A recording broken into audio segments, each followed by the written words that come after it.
So we'd like to call this Santa Clara City Council work meeting to order. I'm Mayor Rick Rosenberg. We have present a full council tonight. Councilman Ben Shakespeare, Councilwoman Lena Mathis, Councilwoman Krista Hinton, Councilman Denny Drake, and Councilman Jarrett Wade. So appreciate everybody being here. We appreciate you being here in the audience. I can see a mix of employees and our new youth city council and residents. So it's good to see you guys here. Under item 2A, general business, one comment before we get going to give you a few minutes. If you're here and want to offer comment on item number 2A5, the Silverado project, I need you to fill out one of these. They're right back here at the back table, and make that request prior to starting item number 5. After discussion starts, I will no longer accept that. So if you're here to speak on that and want to speak, make sure you fill one of these out. Just give it to Ryan over here in the blue shirt. Raise your hand, Ryan, and it'll get up to me before that item starts. So thank you. Again, item 2A, general business number 1 is introduction of new employees. We've got some new staff. Brock or? Yeah, let's start with Ryan in Parks. Then we'll go down to Dustin and down. So I think Eric was supposed to be here. yeah, Oh, there Eric's he is. here. He's hiding Okay. amongst the new Yeah. employees. Good evening. We've recently added 3 new members to our parks crew. We've got Courtney Call, our new administrative assistant. Out in the field, we've got Dawson Staley and Cameron Salisbury. They've all 3 jumped right in. They're doing a great job and they're a great addition to the team. And I'm going to let them get up and tell you a little bit about themselves. Hi, I'm Courtney Call. I was born and raised in St. George. I've been married 21 years to Dane Call. He works in parks as well. I live here in Santa Clara now for about 5 years. Yeah, have 2 daughters. One's in high school, one's in elementary, and I love to travel. Awesome.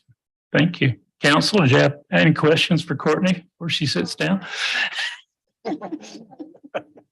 Typically they don't. We give them the opportunity anyway. Thank you. Welcome to the team.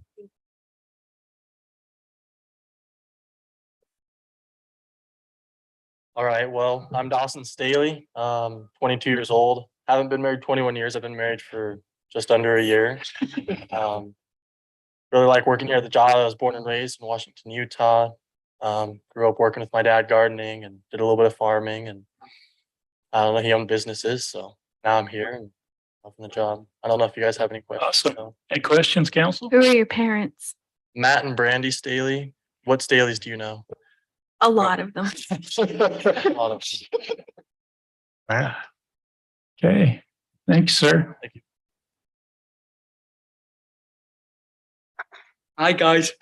My name is Cameron Salisbury. Lived here my whole life, and I am not married. I'm not fortunate enough to be there yet. So, like I said, I've lived here my whole life. I've lived in St. George, and 22. A lot of energy, and just definitely happy to be here. It's awesome. Great. Amazing people. So That's good. Any questions, council? Thank you, sir. sweet. Welcome.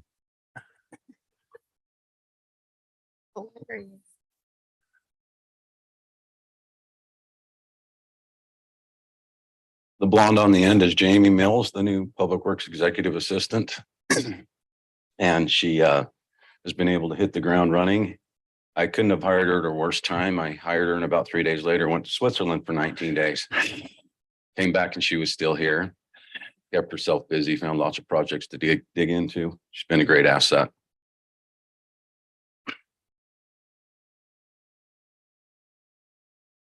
Good afternoon, Jamie Mills. I've been in St. George about 5 years. Previously, I launched the with Zagster, the spin scooters in St. George, and had the pleasure of working with Mark Mortensen with the city of St. George really great relationship. So when this position came open, I just jumped at the opportunity. Ironically, my brother is the public works director in Fillmore, Utah. And so it's really been a benefit to Give you compare something to notes. talk about at Thanksgiving. Definitely. More than we like to, but he's given a few good pointers, found some good testing facilities. So anyway, I call this my forever job. And people ask me if I'm liking the job, and it doesn't matter, it's my forever job. But I happen to really, really enjoy it. And it's just been a pleasure. Great. Questions for Jamie, council? Thank you, Jamie. Eric, you're supposed to wear tie to these meetings. So we filled 2 positions in the power department. We have Angel Padilla and Kate Castleman. Angel filled our groundsman position and Kate filled the executive assistant position. Angel? Good evening. I'm Angel Gradia. I was born in Bellflower, California. I'm 23 years old. I was raised here most of my life, and I like golfing and off-roading. And any Cool. questions? Question for Angel? Welcome aboard, Angel. I appreciate you. Thank you.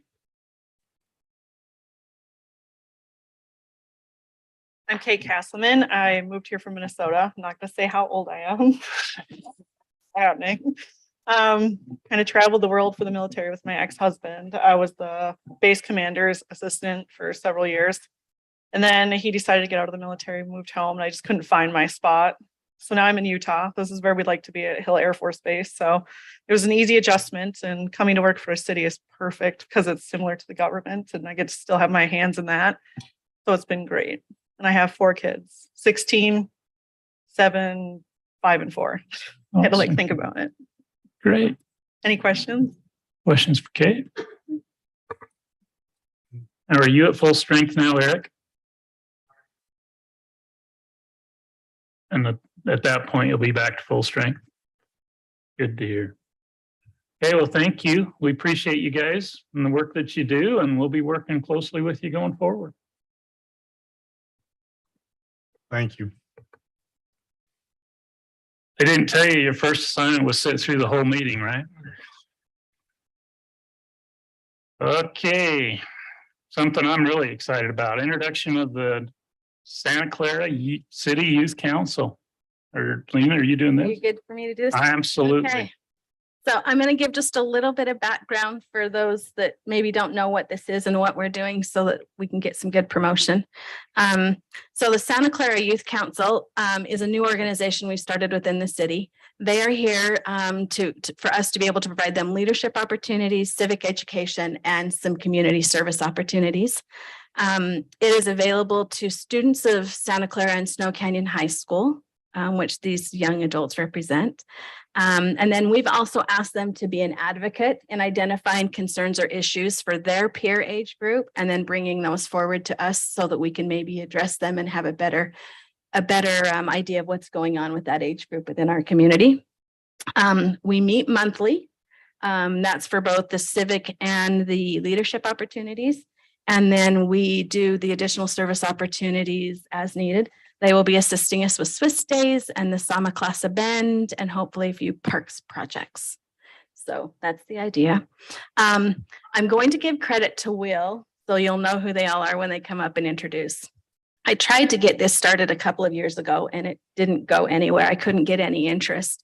And Will Nadald reached out to the mayor and he put him in touch with me. And so this was probably 8 or 9 months ago, maybe. And Will gave me his vision of what he thought this youth council might look like. And I said, that's great. I'm happy to do it, but I've tried doing this and it didn't go very far. So if you're willing to put in the time, then I'm on board. And he has spent a lot of time and wrangled up these 4 other fine young adults to participate in our inaugural year. So we've got 5 students. They are all seniors at Snow Canyon High School. 3 of the 5 live here in Santa Clara. 2 are close, but we'll include them. We've had our first meeting and we did a tour of the city, and they've learned a lot about the city with our tour that we did. And so I thought it would be good to have them come and introduce themselves to all of you. So I'm going to put Will on the spot since this was his baby and make him start. Well, my name's Will Nadob, and you said earlier that we need to give our address. For the record. Still true? Yep. All right. Still true. Well, I live over on 540 Country Lane in Santa Clara. I'm one of the 3 out of 5 that live in Santa Clara. I don't know a little about myself. I play soccer. I'm a senior at Snow Canyon, and there's not actually much to say about myself. I'm stuck. That's okay, Will. That's great. Bryce. Hey, I'm Bryce Christensen, and I live on 176 South 1160 West Circle, St. George. A little about myself. I'm also a senior at Snow Canyon. I play tennis and golf, and yeah, I'm excited to be on this council. Awesome. Thank you, Bryce. Famous name. Are you related? No, I'm not related. Well, your trucks are all over town. I'm Gabe Pinna. I live on 1430 West Pocket Mesa Drive, and I also play soccer with Will, and I like to travel. So yeah. Great. Gwen. Hi, I'm Gwen Lamoureux. I live on 610 Country Lane, just like 2 houses down from Will. I'm on student council and I love being involved any way that I can. Great. Welcome, Gwen. Hi, I'm Sarah Jane Miller. I live on 3490 Sagebrush Drive, Santa Clara, and I'm on my school student government and I like to go golfing. Perfect. Good group. They're a great group. Okay. Yeah. I see that your shirts didn't get here. Oh. Oh, they did. Awesome. Well, we look forward to working with you guys. And if anytime you have questions, you can work through Lena, and she has access to all of us, and we're more than happy to help you guys through your experience. We want this one to be a good one. Something that Lena, I know, has already talked to you about is start looking for your replacement already. If you don't find your replacement, you have to do it again next year. So good luck with things.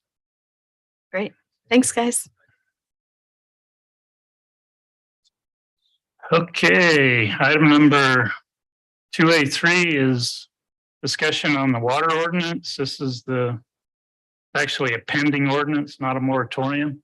There's different there, but this is the discussion on the pending ordinance to develop some of the additional requirements for bringing water into the city. Brock, is this Matt? Yes.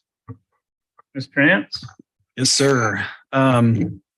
So this item is really on the agenda tonight just to further the discussion that we had started in the past about this item. If you recall, I guess it's been going on a couple months ago. I can't believe it's gone by so fast, but the city council did approve a short-term land use regulation on this issue to essentially give us the 6 months until the end of the year to decide how we want to address it going forward. With the possibility of adopting an ordinance that would require all new development to bring water to the city with the new development. So really, this is an opportunity for the council to talk about how you want to see this happen. If you do want to see it happen, the draft ordinance that was in your packet is very much just a first draft. In fact, this is one that we did several years ago when we had first started talking about this more in the context of the Roan subdivision. So basically just pulled this draft out and put it in your packet to give you something to comment on and maybe spark some thinking. This is based on the Cedar City ordinance. So what you see in there, basically laying out what the requirements are for certain water rights or water shares to be provided, actually comes pretty much straight from the Cedar City ordinance with some changes to localize it to us.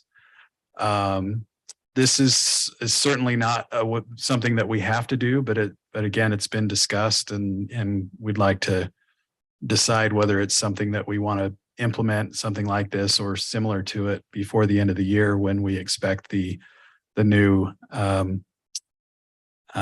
will serve letter requirement comes into play from the water district.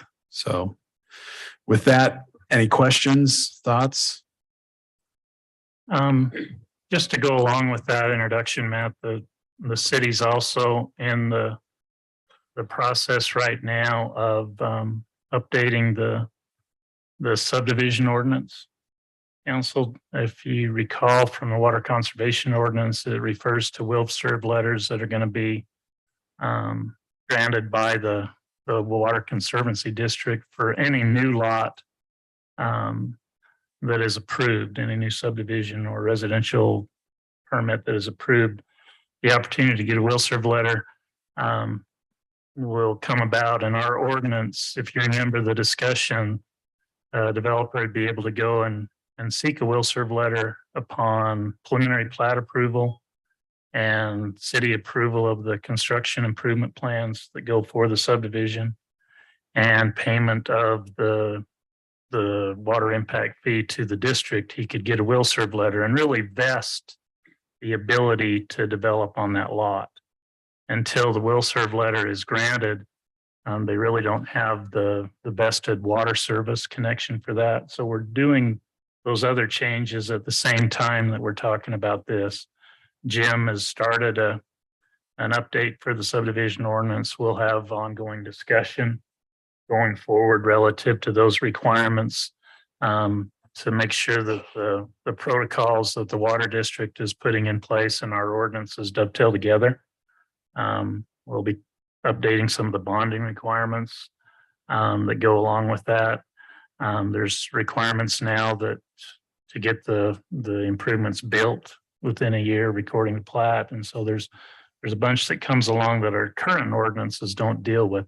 That's going to happen over this same 6-month period so that when January rolls around, those ordinances are in place, the updates are in place, as well as consideration of this, which is another extension as part of the water conservation of bringing some of the existing secondary irrigation water that's out there into the cities to supplement the city's secondary system. The whole purpose is to be able to conserve water, to be able to let our culinary water be able to go farther and be more reliable in periods of drought. And so it's like it all kind of ties together. So we talked about this ordinance several years ago. The idea of bringing back when we started the secondary system down at the Rome subdivision. And so we're bringing it back and want to give you the opportunity to ask any questions. And we'll see if Matt can answer them.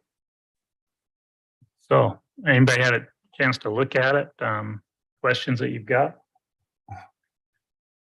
Matt, I've got a couple of questions. Number one, I know this is dealing with, it looks like secondary water, but aren't we also including in it the Water Conservancy District's limitations? Actually, if we have a new subdivision, they're required to bring water or a stipulation from the Water Conservancy District that there is water or that. Well, the stipulation from the Water Conservancy District, I think, is essentially the will serve letter that they're talking about providing. But are we going to include that as part of our ordinance, that they will bring a will serve letter? Yes, that's going to be part of the subdivision ordinance changes that the mayor was talking about. So this particular ordinance does not specifically address that. in my mind, they would work in parallel. And there's potential benefits to the developer of bringing secondary water as well, because they may, be able to get a break on impact fees or whatnot from the Water Conservancy District. So there's definitely several things that interplay here. What you have in front of you is a fairly simple, just creates a requirement that they bring water and how, and defines how they'll receive credit for that. Now, I should say one thing about this. One thing that my thoughts have, I would say, developed further on the portion of this where it requires a fee in lieu if they don't bring water. I actually think that if we were to implement a fee in lieu, it would probably fall under the definition of an impact fee under the Impact Fee Act. And so if we do want to implement a fee in lieu of a requirement to bring water, we probably would need to have a study done to determine what that fee should be. So this draft does provide for a fee in lieu. It just says that the fee will be set by the city council. That's probably too simplistic, I think, at least for the fee portion. So maybe just something to keep in mind. And on that same subject, that was another question. If we do require a fee in lieu, is that making us as a city obligated to provide water? If we're going to take the fee and we have no water, how is that going to be handled? Well, I think you're assuming the obligation to provide water, just as you in any case you would. Here we're talking specifically about the city providing a secondary water in return for that water being brought to the city. If the concern is potential liability if water can't be provided, then that's a whole other discussion about whether there's protection under governmental immunity and those kinds of issues. But I guess in my mind, it's kind of two separate questions. I don't know that I would necessarily recommend that you don't require, I don't think that the concern about potential liability for not being able to provide water trumps the need for the primary need to make sure that there's sufficient water in the city's hands, I guess, is the way I would say it. Well, I agree with what you're saying. The only thing I'm concerned about is if we don't have any secondary water and we're requiring them to pay us a percentage for whatever secondary water we're supposing that they should have. Yeah. Is that going to require us to provide the water, and where are we going to get it? Well, maybe look at this from another direction. We require people to pay impact fees for other services. If we for whatever reason couldn't provide power or sewer or whatever, I think it's the same question. So I guess all I'm saying is I don't know that it's a different analysis if we were to put something like this into place than it would be with any other city service, right? Because we require new development to pay impact fees on all those other services as well. So, and maybe if I'm talking past your point, that's not my intent, but I think that at least that's the way I view the answer to your question. This ordinance is tied to the secondary water, right? The outdoor use. Right. The culinary water, the city is obligated to provide the culinary water. We have an agreement with the Water Conservancy District to provide additional water more than what we can provide for ourselves. with the RWSA and the agreement. The district is working on numerous plans to expand the available water to the area. In some of the projects they're doing, Anderson Junction, some of the reservoirs, probably the biggest thing that we can do as a community, and when I say community, is all the cities and the mayors have been meeting a couple of times a month and talking about this, is the regional reuse system, to where the secondary water that's being discharged from the water treatment plant is stored at large reservoirs around the area and made available for outdoor irrigation, tying to all these secondary systems, and basically getting to the point that you reuse the water and even going to additional treatment to where some of that water could go back into the culinary system. There is technology available to make that happen now, and as time goes on, I think that the district and the communities are seeing that the Lake Powell pipeline is going to be delayed if it happens, and that we need to have additional plans, and those conversations are in place to provide that culinary water for the community. And this just lets us get some of the existing water rights in the surface irrigation in Santa Clara River to be able to put that into the city to supplement the city secondary system, provide the outdoor use, possibly until that regional reuse is in place.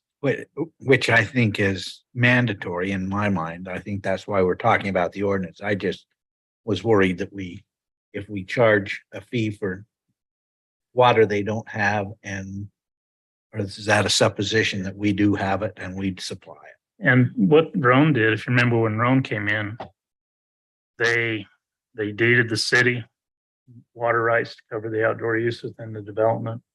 And they received a discount on the water district impact fee to get their, it wasn't a will serve letter, it was basically the ability to develop on the lot. And so there was instead of us charging an impact fee, they provided the water in lieu of an impact fee. And that's kind of built into this kind of the same way. The other thing I would say is I guess I also envision this as addressing the potential possibility of water that's currently used in Santa Clara being sent somewhere else, right? Because you have agricultural property that is developed. Generally speaking, there's that water is if it's not required for the development, it's an asset that could potentially be sold or transferred somewhere else. And so I think partly what we're trying to do with this, or potentially what we can do, is create a mechanism where at least some of that water, instead of being separated from the property and sold to someone else where it may not benefit the city, it stays in the city. It gets banked by the city because the city can hold the water without it being jeopardized, for, non-use due to, forfeiture due to non-use, or some kind of, it wouldn't necessarily protect it from an adjudication issue, but certainly would protect it from a forfeiture for non-use. So the other thing too is, and I know there may be different views on this depending on who you talk to, but I actually think that if we were to implement this kind of a requirement, it actually increases the value of potentially of the water that's out there, because what it does is a property owner who doesn't have water has to provide it, right? And so there will be a market for potentially a property owner who needs to provide water with their development, go out and get it from someone who has extra. And that again also plays into that idea of, if there's water floating around that is not necessarily being used, rather than it being, sold downstream to someone or upstream, let's get it let's get it in hand here in Santa Clara. Let's keep it in Santa Clara. Let's have it benefit Santa Clara. So anyway, those are all things we've talked about before. So I know you've all heard that before, but those are some of my thoughts, at least on what I think is the potential value of this. I don't know that, what you have in front of you is necessarily the right way to do it. It's just, it's what another city has done. So it's an easy place for us to start. So this, just a question on, I've got a couple questions on this. The model came from Cedar City. Mm-hmm. Do they have a water conservancy district up there? There is an Iron County Conservancy district. You know what? So my concern, and again, and I totally agree with getting the water shares. My concern is moving forward, is the consumer double paying? If you're already paying, you'll be almost $13,000 at the start of the year for a residential impact fee for the Washington County Water Conservancy District. Now, if we're requiring something on this side it's easy for those down in the valley that may have fields that are developing, but may not be quite so easy for, development to the north and all of that. I'm just trying to, it concerns me just, are we going to hit like a double impact fee for, are we going to drive shares up? Are we going to cause a negative impact for the consumer that now you're already paying, call it 13, maybe 12.5 plus your $20,000 building permit. And all of a sudden now we're dealing with irrigation, secondary water, which we desperately need. And I think regionally, we know we need that, but we've also been collecting through the conservancy. I don't know how many years now to, that development should, in my opinion, go through the impact fees that are being collected to develop all that. And so just the proper way how to handle it, that we're not hitting somebody twice on this. I totally agree with finding the right way to get the shares and keep them in our community. I don't disagree at all. We've got it in Rowan where we're at. We love it. Having secondary water is fantastic. The golf courses, the parks, the schools. It's just trying to find that how to do that where it's not punishing it, because ultimately it goes back to the consumer on that. And you do have a reduced rate. You get for secondary water. You're at right now your impact fees half. You pay a little more to the city for the metering and all that, but it's still a big savings for the consumer there. But you basically pay it. You just half goes to the city, half goes to the conservancy or on that. So that's all as we go through this, trying to find that right balance. Again, we should acquire all the shares we can. They should stay here. I don't disagree at all with that. My second question is on the building permit. I think Brock actually has that section there. I just have a question. I may be reading it wrong. My question is, this is for new development, unplatted lots. Is that correct? Well, that's been the discussion. And yeah. And the reason I asked that is because there was some confusion on the water ordinance we passed. Is I thought it was for new development. It was actually passed as new construction. Went going back and forth, and I just want to make sure if somebody's got a unbuilt, that it where it falls specifically, if it's for undeveloped land. As I read the building permit, it breaks out two scenarios on that, and I just wanted to make sure is what we're proposing, what I think as a council we intend this to be. I see it as new development moving forward, but so excluding already platted lots. Or, I mean, the other thing is too, that I think plays into this is recently the Water Conservancy District also transitioned from requiring impact fees at subdivision to now requiring impact fees be paid at building permit instead. And so there's a little bit of, Yeah, and that's probably gonna go back. I would think as with the will serve that it's gonna have to be some manipulation. gonna have to shift in it that, back to make it work. because they're asking to vest a subdivision, they're asking for the fee be paid. And I think we've got to have some language in there to deal with, like, we've got lots in the valley that are platted and have shares and no building. So they're irrigated parcels out there that have water, that wouldn't have to go through a new subdivision. It's an existing lot. And so how do we do the building permit on that? Do they get onto the secondary? They've already got irrigation water to them.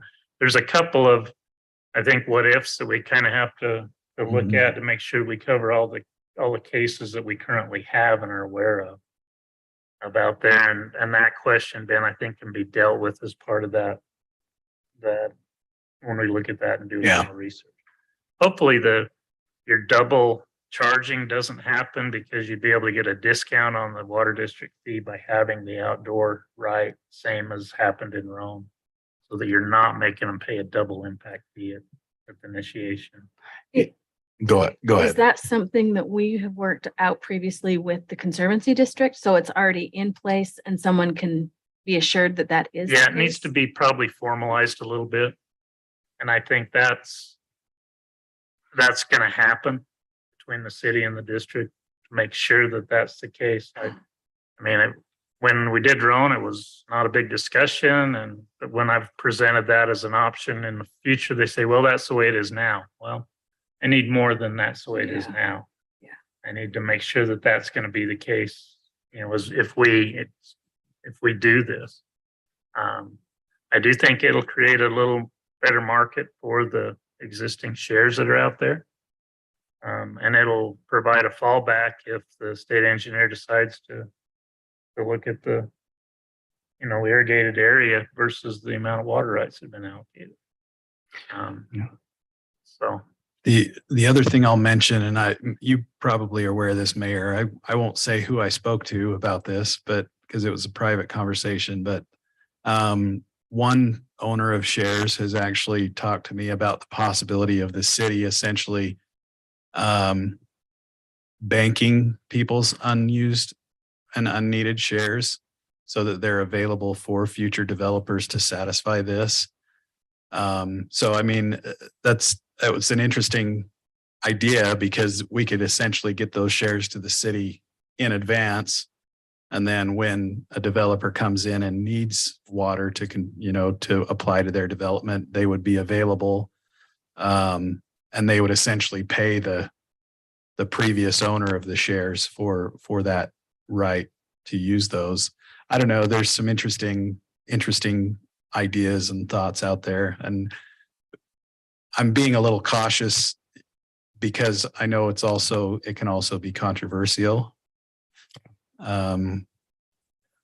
Because I recognize not everybody will agree with whatever the city decides to do. So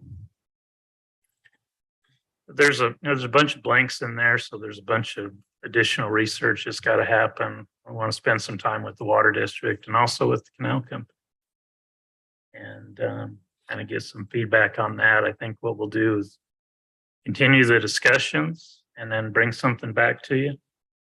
Hopefully we can get this maybe at every work meeting between now and the first of the year. And Yeah. by the first of the year, have an ordinance ready for you guys to address. Mayor, on that, the last question I had is totally, well, it's not off topic because it's water. Is we have the rights to another well in Snow Canyon.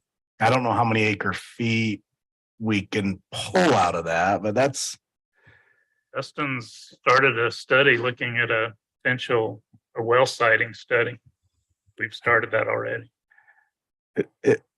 And then I'll let you answer the question. We're pretty close as a city. I mean, in off peak, we have the water now. In peak, we do not. Does that get us if that well's on, does that get us as a city providing our own? I mean, obviously it still goes to the conservancy and back, but Yeah, if we could get one more well drilled, excuse me, it would get us completely away from using conservancy district water, get us to build out. okay. We'd stay in the RWSA. Yeah. And so because you guys have been around, we've had well problems before. They always happen in peak season. But we always need that additional straw that can bring wet water to the city. Even though we may have the ability to provide our own source, it may not always be available when we need it. So we'll keep that ability, but we're a lot closer to being, control our own destiny with water than a lot of our neighbors. Yeah, for sure. Mayor, if I remember right, I think there's also a mixing issue too, right? Yeah, we've got arsenic, and we're always going to have to buy some water from the district because the water in Snow Canyon, where our two big wells are, have high arsenic levels. And so they use the water from the water district to dilute those levels. St. George is building a new plant out to Gunlock. There's a bunch of new toys coming into the system, and how we manage those, we're going to have to do it together with St. George, Ivans, the water district. We're going to have to all play really nice in the sandbox to get where we want to go. And so we're in better shape. The reason I just think we use, obviously the district's gonna want that well as well. That's water that can stay locally here and should stay locally here. Some of those undefined, the discounted rate for secondary water, some of those things that we need to negotiate and finalize to make sure they're set in stone, probably should all be at the table at the same time we're going over that, just so we can finalize a lot of those things and just say, hey, let's get some of, so we don't have the uncertainty moving forward and on that. That's my only thought there. Good point. Any other questions, council, on this? We'll be bringing it back to you probably next month. Okay, thanks, Matt. Next item is probably you too. Conservation easement for the lava along Pioneer Parkway discussion. Yeah. Do we have a map, Brock, that we can show the Black Rock property? Let me find it. So while Brock's pulling that up, this is an item I've been visiting a little bit with the mayor and Brock about, and that is Santa Clara City owns this parcel, which you can see on your screen. And I believe even though there's multiple, if the road that's snaking through there is Pioneer Parkway, of course, even though it's showing multiple parcels on the south side of Pioneer Parkway, I believe those are all Santa Clara City parcels, including the large parcel that extends all the way to the homes on Red Mountain Drive. We've talked about this on and off for years, going back to when I was on the city council, about how to best protect this property. This is the lava and this wash is sort of it's a diminishing resource. We're seeing development happen on the north side of Pioneer Parkway in the Black Rock. And so the lava flow area is certainly, it's shrunk over the years. This property, because it's owned by the city, we can control what happens to it. And my feeling when I was on the city council, and I still feel this way, is that we ought to look at a way to protect this property long term, protect it from future development, protect it in a way that it can continue to be enjoyed by Santa Clara City residents and visitors for a long time to come. Ultimately, what we decide to do with it, of course, is the city council's decision, and that's why we've got it on the agenda for discussion tonight. I've raised the possibility, and it's not my idea, it's one that's been kicked around for years, of putting this in some kind of a conservation easement. I've had some preliminary discussions with Kathleen Nielsen. I think most of you know Kathleen. She was instrumental in a lot of the work we've done in the past on, the Arboretum and conserving some other parts of other parts of the city. And she was very interested in being involved, which I was grateful for, so that she could be more of a, a representative for the citizens.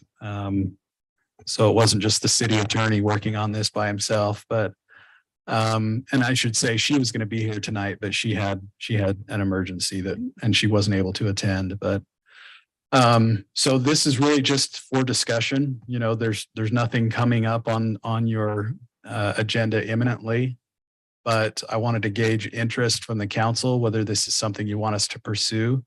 The other thing, a couple of other factors that play into this, and Mayor, you can talk about this if you want as well, of course, but the mayor has raised the possibility of using whatever vehicle we create to preserve this property as a vehicle to preserve other properties in the city that may be sensitive for one reason or another, sensitive slopes that belong to the city and so on. One of the biggest questions in my mind, if the city does want to do some kind of conservation easement, is who do we give it to? If you're familiar with how conservation easements work, basically the owner of the property grants the easement to a third party who then has a certain level of control over the property and is responsible to, maintain the property pursuant to the terms of the conservation easement. There are a lot of organizations, or there are some organizations who will do that, but I'm not sure that all of those organizations would be acceptable to the city council. And so I'm curious what your thoughts are on who we might use for that role. The city would be giving up a certain amount of control over the property. I mean, that's basically the point, is so that the property is preserved. One thing the mayor and I have discussed is the possibility of even creating a local nonprofit entity that has to be run by Santa Clara residents, which would be that third party entity. But I think there's some things we'd have to consider, like, how do we fund it? How does it interplay with the city? Does the city have any say? Can, like, for example, if we put this property in a conservation easement, can the city still at some point in the future go in and put a trail in if we want to, and things like that? So there's just a lot of little, nuances that we can talk about. But anyway, I've probably talked enough. That's basically what this is about, and I'm interested in your thoughts. I sit on the Virgin River Land Trust, which is the entity that holds a lot of the easements. And the conservation easement can basically be mapped out to cover whatever you want. If you want to have a trail easement through that conservation easement, when we create the easement, you recreate what you want. The design of the easement is basically the design that the city wants, and if it's acceptable to the land trusts, the different land trusts that do these, they become the monitor to make sure that nobody is involved in developing or doing anything through that. The one issue with the city properties would be, is it going to need utility easements in the future, and where are they going to fall? Then you set and establish that. But conservation easements are very beneficial. We've done Sheep Bridge, we've done some work on East Zion, Smith Mesa. We're now we've done the Pine Valley Meadow area is all conservation easements, and we hold those in trust. Setting on the trust is Mary Jo Hafen and myself from Santa Clara, and a number of other people, that Steve Snow and some others that sat on that board. But it's in this particular case, where there would not necessarily have to be money exchange, this is a very simple thing to do. Yeah. And they're Lori Rose, Bill McMurran, they actually have copies of contracts for easements. I'm not aware of a city easement. We're working on Webb Hill. But again, there's some issues with utility easements on Webb Hill, and so. Yeah. But to me, this conserves it. You wouldn't have any developing going on within that area. It would protect it.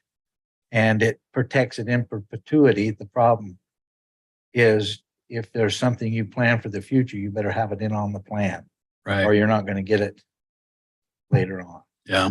And that's something that'd be really important here. We've got, existing, the Ivans outfall line goes through the large piece already. There's Dustin's sewer master plan requires another line to go down through there that'd have to be identified. We'd have to do a pretty good job of vetting it for future, public recreation. If we did want a trail to go through there, expand the arboretum, some things like that.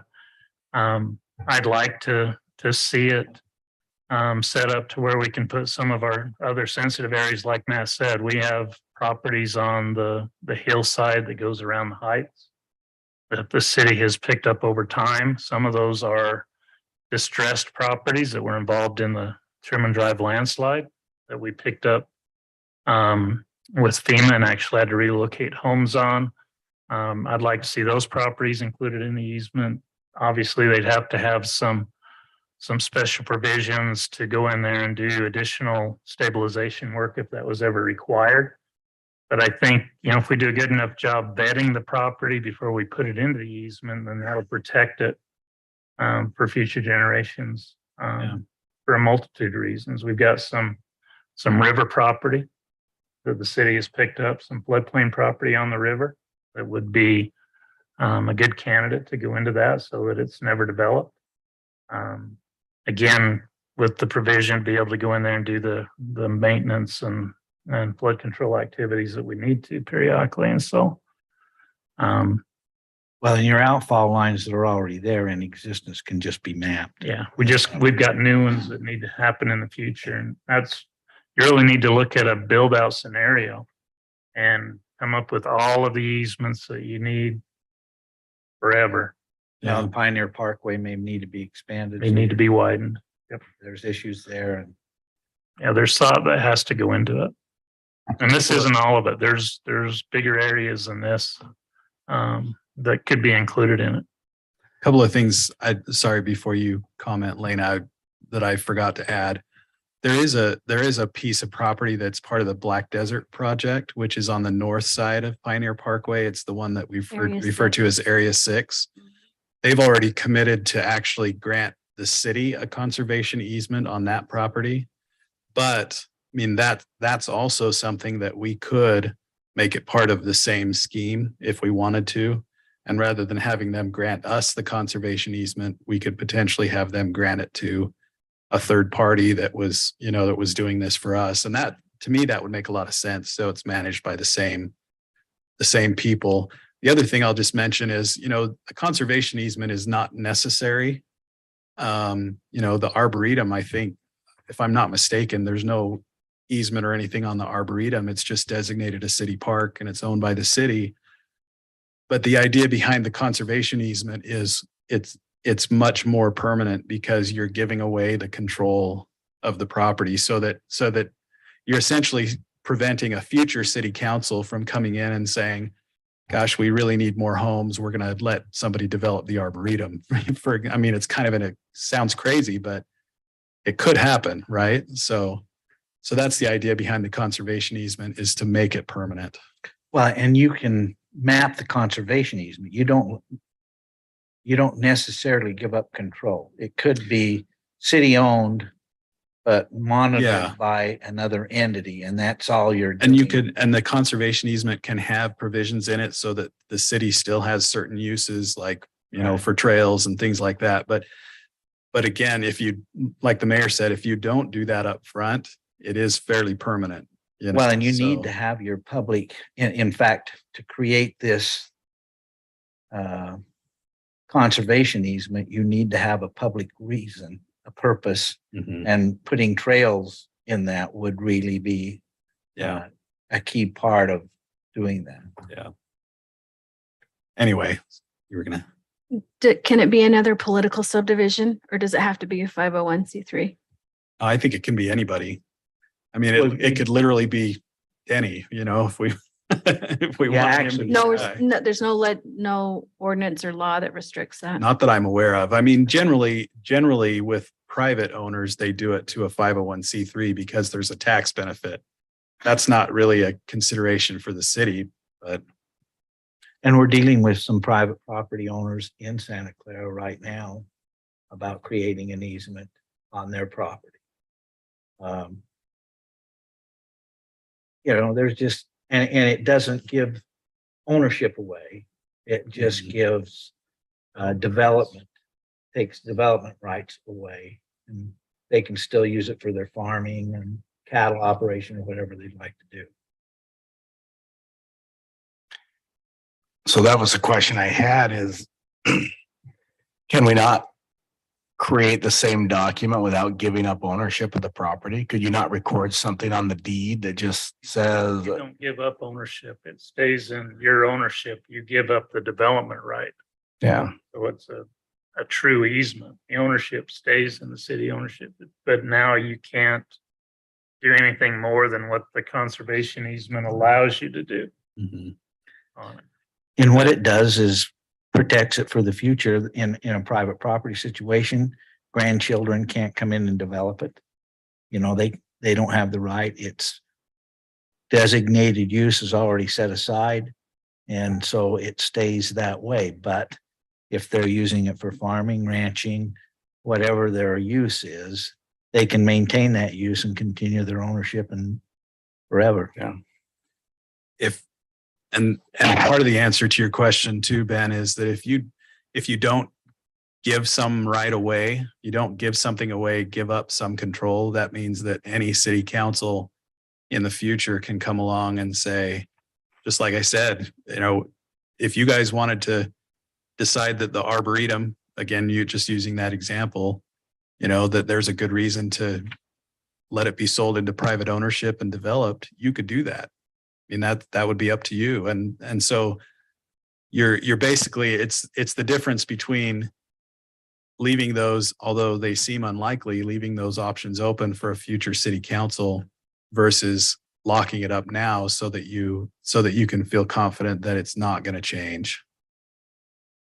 And like I said, it's up to you guys. I mean, it's, if the council said, we're not interested, then we still own it. Nothing's going to happen to it until you decide. So it could just sit. Yeah, I'll just say I'm definitely in favor of this. I've had lots of residents come up to me and say, the city promised the lava would always be there. So I think in a resident's mind, this is already done. It's just not really done. There's a little too much flexibility for us as a council. So I would definitely be interested in this. we did it, you'd want to, I think all of it goes to a public hearing anyway, but you'd want to identify every piece. Yeah, I think even that piece right in front of us, our home, that 7 or 8 acres was, are you thinking the same thing? That would be Possibly. the river property, things like that would. I mean, properties that you want to see, left the way they are with the ability to maintain them as necessary or to do your public use, like your trails, your utility easements, those types of things. I think we'd probably sit down and identify properties all across the city that are that way. And then it wouldn't have to be a 501c3, but if it were, you may get, like on this drawing, some of those parcels are private.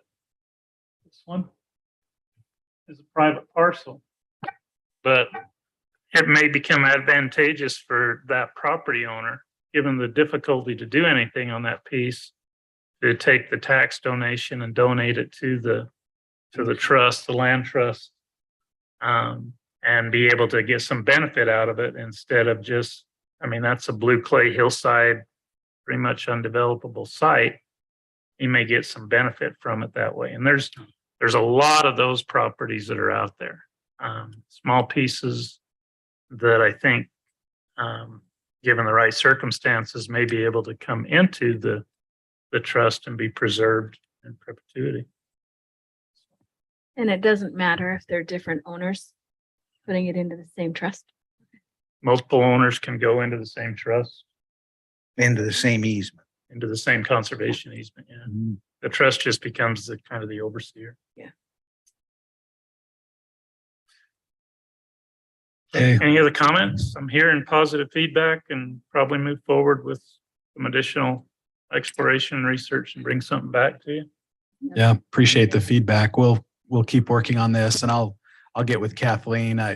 Given her experience, I thought it would make sense to bring her in and like to have her come and visit with the council about her thoughts as well sometime too. So we'll work on this as we have opportunities to work on it.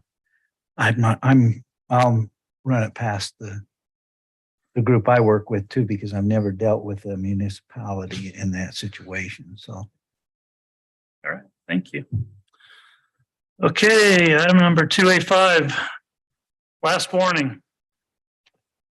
Anybody, if you're here to speak on this issue and you haven't, Mark Whitwer is the only one I'm going to be looking for public comment for. He's going to be the only one I'm going to allow. Unless you get one of these orange slips filled out and up to me in the next minute or so. So going, gone. Okay, Jim. Thanks, Mayor and council members. I'll be brief this evening. I just wanted to introduce the team that's here this evening. We do have Dave Hunter with Silverado and Jay Taggart here, who's the project manager. And then we have Aaron Baker, who is a traffic engineer. He works for Horrocks Engineering. Since we last discussed this item on August 10th of 2022, we did have a public meeting that night. The applicant and their team has worked to get the traffic impact study completed as requested. Aaron is here tonight to make that presentation to the city council during our work meeting. And I think we'll go to that point next. We do have a PowerPoint presentation and he's going to present from those slides. So we'll let Aaron come up now.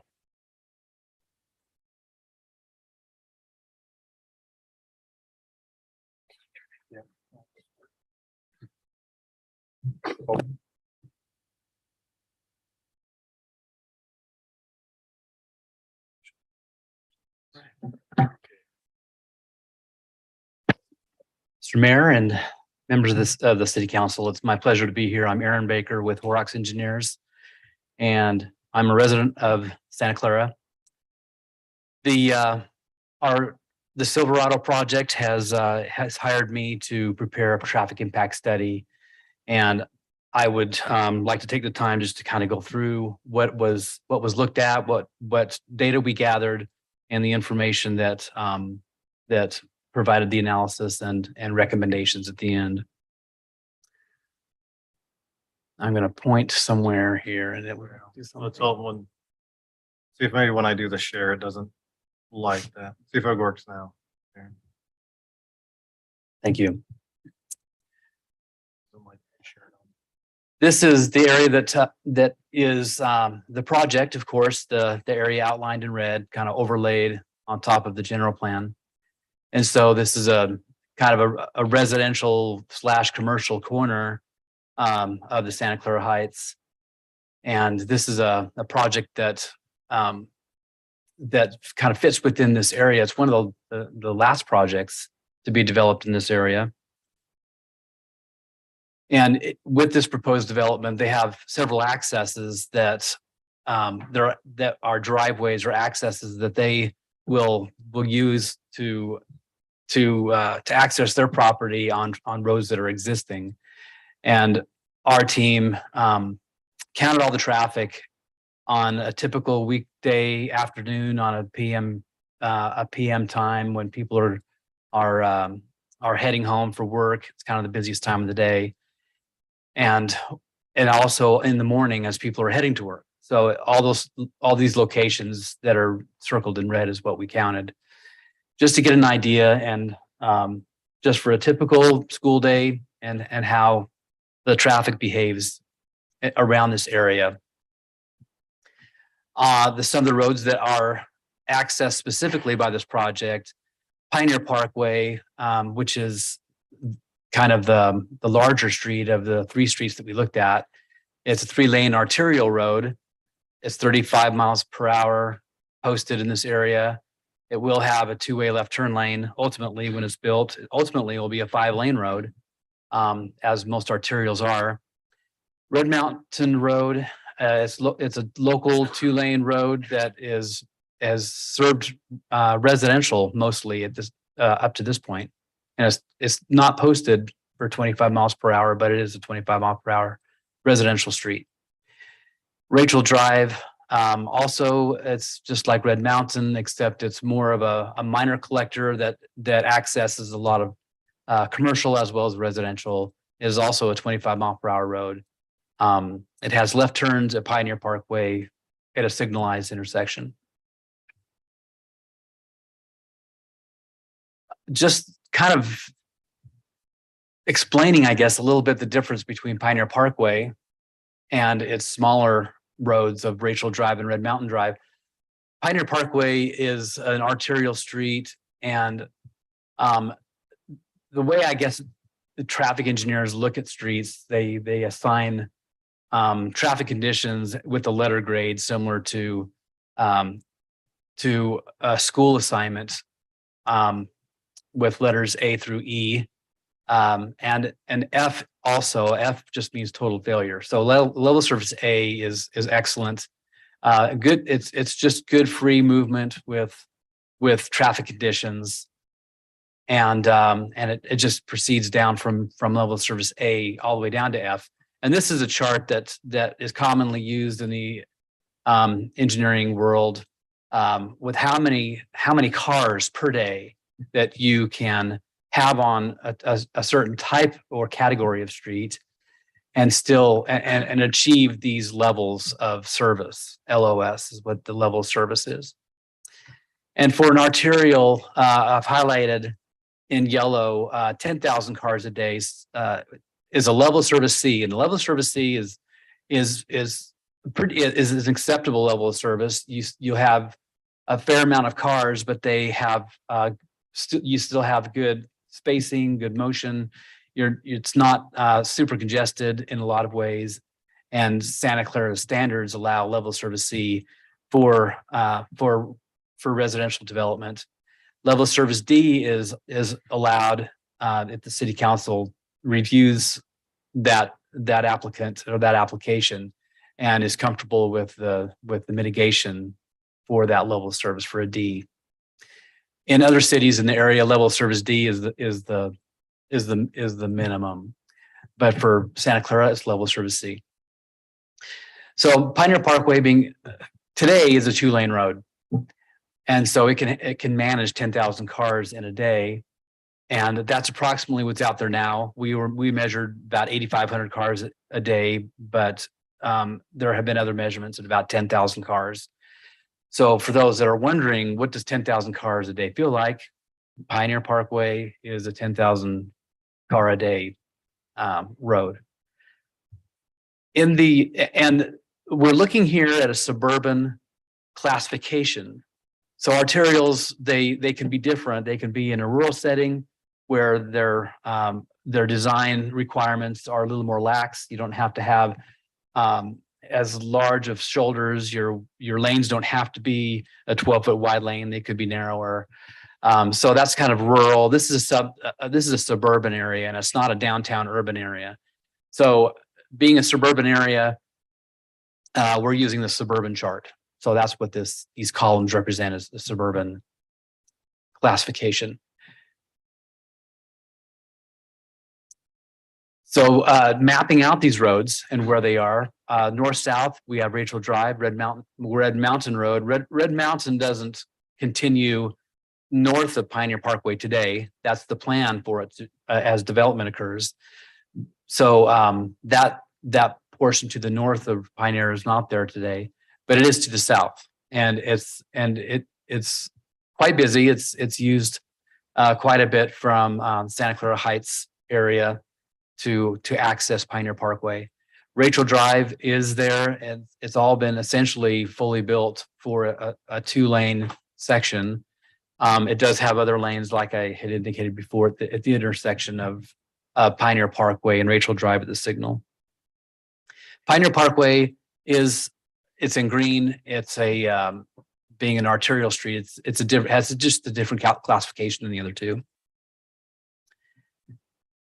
For in the future, Pioneer Parkway, it's the city's plan to have Pioneer Parkway be a 5-lane arterial street. And in the future, as if it were in the suburban setting at a 5-lane, it could accommodate 26,500 cars a day and still have a level of service C. That's a lot of cars, and we don't see that many cars on very many streets in this whole area of all the cities in the area. But just to share that information that it could accommodate that many cars with a 5-lane section. We looked at the crash history for this area. We do that in traffic impact studies, specifically to see if there's an existing history of crashes that are occurring that we could possibly address or have some kind of recommendation to try to reduce crashes in an area that a specific development is coming in that might exacerbate an issue. Looking at it's like a 3.5 years time frame. There were 21 accidents in this area, and they're kind of, I don't want to call them random because they're kind of scattered. Sorry about that. They're kind of scattered throughout our study area, but they are concentrated somewhat at the Signal and also at Red Mountain and Pioneer. We determined that there were 6 that were due to turning drivers that failed to yield, and those crashes occurred because of driver error in that regard. 16 of them are blue. You can see the colors, blue meaning no injury or what the state calls property damage only. And thank goodness, they're blue, and as they turn more yellow and then more orange, there are more serious accidents.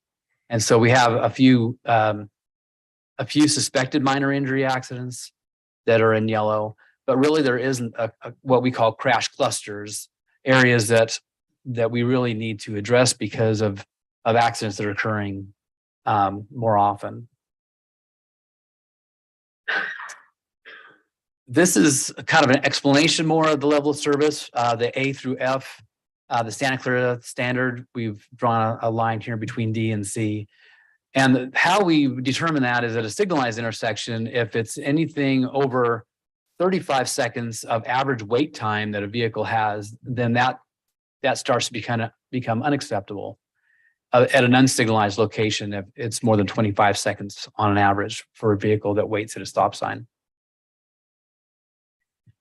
Existing conditions. One of the first things that we do is we take our counts that we count in the AM and the PM, and we analyze those in our traffic models and determine what the current level of service is in the morning and in the evening. Just looking at the seconds per vehicle and then assigning a letter grade. And today everything is operating at level of service C or better. We looked at future years as Silverado comes into being. We look first at when it's built out and the traffic that's generated by this project, but we also look at further years out. We look at 5 years out and it's 10 years out, and so we can get an idea of, as growth happens, the base traffic. We need to see what the future holds for these intersections. And with the history that we have of traffic in the area, we looked at about 5% growth per year so we could forecast traffic in the future. There is some very high growth on the roads in this area, and a lot of it is because of the Harmons and because of Cafe Rio and just all the development occurring. But we need to be careful not to double count that, and because that growth has happened. Now we kind of need to look, okay, what's going to happen in the future? So 5% per year is we feel a good conservative estimate to look at. We look at the trip generation. So what Silverado has, what they're planning on doing, we take a look at the number of units or the number of pump stations at their convenience store, their square footage of their restaurants, and came up with calculations just showing how many daily trips that they would be adding to the system. And we have AM peak hour trips and PM peak hour trips and daily numbers, and we distribute that traffic throughout the current transportation system. And there's different percentages in the AM versus PM, since in the AM a lot of people are leaving town to go to school or to work. That's primarily not in Santa Clara. And in the PM, a lot of those people are returning. So these distributions, or the direction that people go in the morning and the afternoon, are a little different. And looking at Pioneer Parkway, you can see in the morning, you have 50% of the people, 50% of at least the traffic that would be generated as Silverado would be leaving at 50% in the morning. So half of all the vehicles generated in the morning would leave 50%, and then 35% of all that traffic would come in on Pioneer Parkway. So that's kind of how that works. And we distributed that through all the roads that are present in this area. And in the PM, looking at both ways, in and out, we looked at 40% going in and out of Pioneer Parkway. And going to the west towards Ivans, 25% on Pioneer Parkway, and then 10% to the north on Rachel. And some smaller percentages coming in and out of the neighborhoods. So looking, just applying just the background growth between the time we counted the traffic and 2024, we found that the intersection of Pioneer Parkway and Red Mountain Drive, which is currently a stop sign on Red Mountain, has a level of service E. If we, again, look at 2024. So what we're recommending here is that we have an all-way stop controlled intersection. And the reason why we would do that, it's a good interim step. It's not permanent, but it's a good interim step to reduce traffic accidents and to reduce the average delay at that intersection until sometimes what's next is a traffic signal. So it's kind of an interim step before a traffic signal is added at that intersection. But looking at that E, it turns into a C if you look at the bottom. Pioneer Parkway and Red Mountain Drive is an all-way stop control intersection. The average delay reduces from 38.8 seconds per vehicle to 20.5, which is a level service C. So that's just background traffic. And adding development, if Silverado were built out completely by 2024, then we would look at a level service F at the same intersection instead of the E. And this signal would need to be applied at this intersection in order to address and mitigate that poor level of service. And in putting a signal in, looking at level of service, then we would then have a 9.8 seconds of delay or a level service A.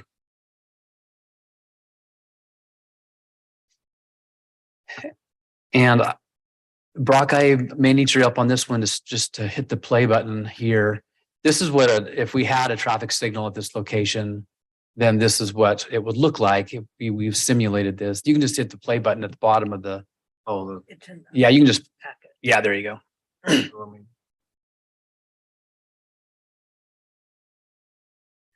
And this is sped up 4 times. So these aren't all of a sudden speeding cars in your neighborhood.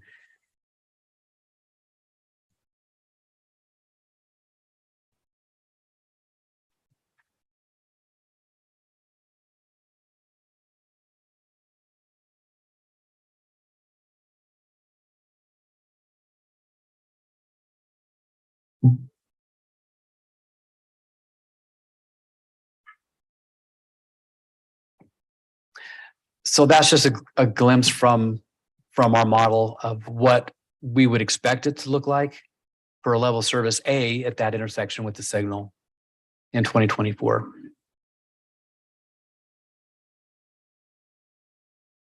And any mitigation that we would suggest in 2024, there are right turn lanes that we would suggest also. We've also put those in this model. So you can see what we would suggest to make it operate well.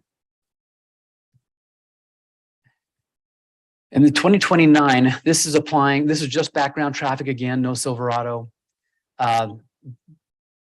With just looking at the 5% per year growth to 2029, then we're looking at level service F without the development. And then, so the signal, what it's really doing is this Silverado is requiring a traffic signal about 5 years earlier than if you didn't do anything on that property and just waited for traffic to degrade enough for a signal. You'd have an all-way stop there until 5 years later, and then you put a signal in 2029. And this is with the development, and this would have the signal already in place for 2024. And the concern that we have here are level of service D accesses that are out onto Pioneer Parkway. So and with these Ds, what these are, these don't all have full movement, but they are controlled by stop signs coming out of the development. And I do have a glimpse of this one too. Let me see if I can do this.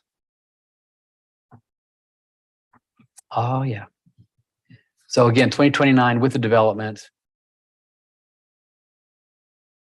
You could just tell there's just more cars on Pioneer Parkway that are taking more of the gaps that people have a hard time turning out into.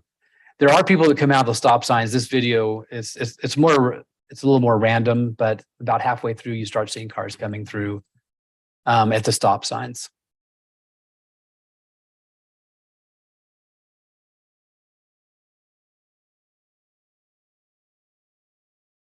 And when cars do come to the stop signs, they have a tendency to wait a while. And that's the impact that a level service D has at those stop signs.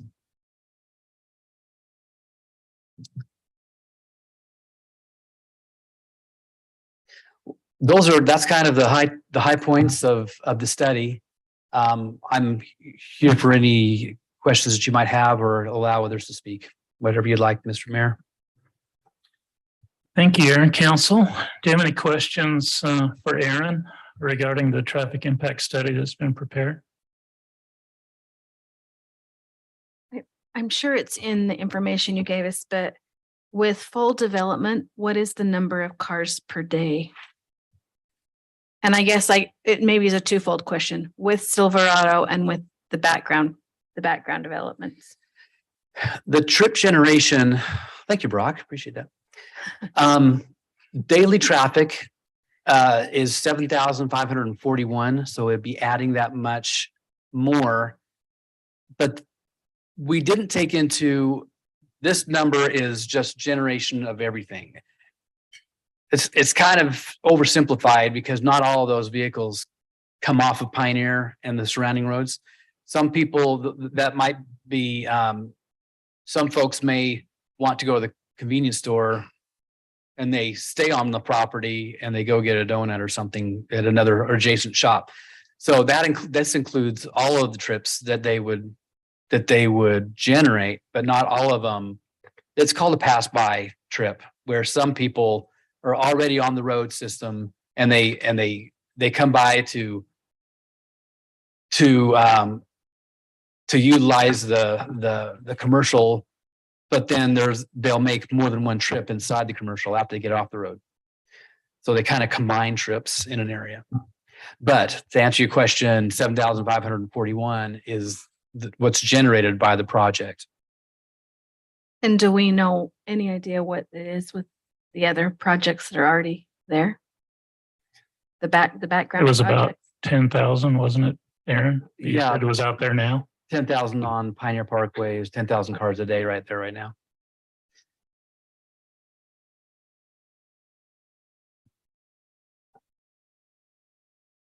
Do you have this for 2029? The number? If you want to talk, you should have filled out one. You're going to be able to ask questions after the presentation and after council asks. If you'll get me one of these right now. Well, if you don't give me one of these, you don't get to ask the question. If you want to ask a question, all it takes is your name. Get it to me quick. Okay, go ahead, Aaron. Yeah, the trip generation is the same no matter which year you look at. The project has the same trip generated, whether it's 2024 or 2029. So will the background increase, like traffic coming from Ivans? Would that increase over the 5 years from 2024 to 2029? Yes, it does. And what do you anticipate the background increasing during that period? Thanks. It's enough to turn that signal from a level of service D to a level of service F. So it's probably going to be about another 2,000 cars, 3,000 cars a day added to that base. So by 2029, we need to have probably an alternative east-west corridor for, possibly the western corridor to collect everything coming southwest from Ivans, or the western corridor that goes down to Sun River. Something would have to be in place by 2029. Regardless of the development that happens in Santa Clara. More roads is better, you know me. I know, but I'm getting you to say it so I can take it to the MPO and make sure I've got another road built. Yeah, western corridor would do wonders. Yeah, it would. Because there's very few roads in this neighborhood to deal with this traffic. Yeah. Otherwise, this road will get to level of service E, and then they'll start shortcutting through the heights or any other alternative roadway. Is that right? Correct. Canyon View Drive and Crestview Drive and just all the collector streets in the heights. And we're working with the MPO trying to speed up those deliveries, but 2029 will be here day after tomorrow. In the time it takes to build roads. So, okay. So just to confirm, this study, this is specific to this development. Your traffic study, albeit showing the northern tie-in for the other developments, does not take that into account, or it does? Not the chart that has trip generation on it. Okay. But we do take into account the development of surrounding areas by increasing the base traffic 5% per year. Okay. So I have one question on just the design of the subdivision with the access. In the figure 2 on the access locations, it would be toward the beginning right there. Is there any concern on the developer with access 4, which is the one as it comes around that bend coming out of the pickleball facility? Just knowing that location with traffic coming around that again, I'd be interested in hearing the development side of the access location, the purpose for it. But would it not serve? My question is, could that not go on to Red Mountain and come out onto a light that would control that more? The visibility is better. It just seems like access 4 is going to be in a kind of in a blind corner coming on that, which is the one on the far right there. Oh, it shows better up here. That's just a question, probably in the design, and I hadn't noticed that until going through the study that there's an access there. Oh, go ahead. Yeah, I'm sure there's some thinking behind that. I'm sure Jay could address that of why it's there, but it's a pretty large parking lot, and just having one access out is probably what they're thinking. Of course, they can address that. Does this assume like a decel lane coming down Yeah. There is a decel lane? And a turn on the one, on the model, it showed a turn lane, left-hand turn lane coming eastbound. Is that There's correct? a right-hand decel and a left-hand turn lane both. Okay. My question is, right now Pioneer Parkway dumps into St. George and it's just a 2-lane road, correct? Or is it a 3-lane? I'm not sure exactly how it's classified. Does this take into account how cars may back up over time, or how that works, where maybe we want it to be a 5-lane, but maybe it's going to dump into a 2-lane no matter what? Yeah, St. George sees this road a little differently than Santa Clara does. This is a major collector for them, so it's a 3-lane road ultimately. So if you have 5 lanes in your city, it will probably meet with a 3-lane road. But there are other roads once you get to St. George that you don't have to continue this road, which is 2000 North in their community. So yeah, this is one of those rare roads where the roads from different cities had different needs. And is there, did you do as part of your study showing it stays as a 3-lane, like we expand it from 2 to just 3? What would happen to service levels? Because that seems more realistic to me of what would actually happen to Pioneer Parkway over time. Maybe certain sections are 5 lanes, but I don't know if that would really work long term. Even like the section that turns right before it turns into St. George, where that's already defined with development on both sides, is there enough room for 5 lanes there? Like Lava Cove and Little Lava? You know, there's room there. You got the same right of way width there.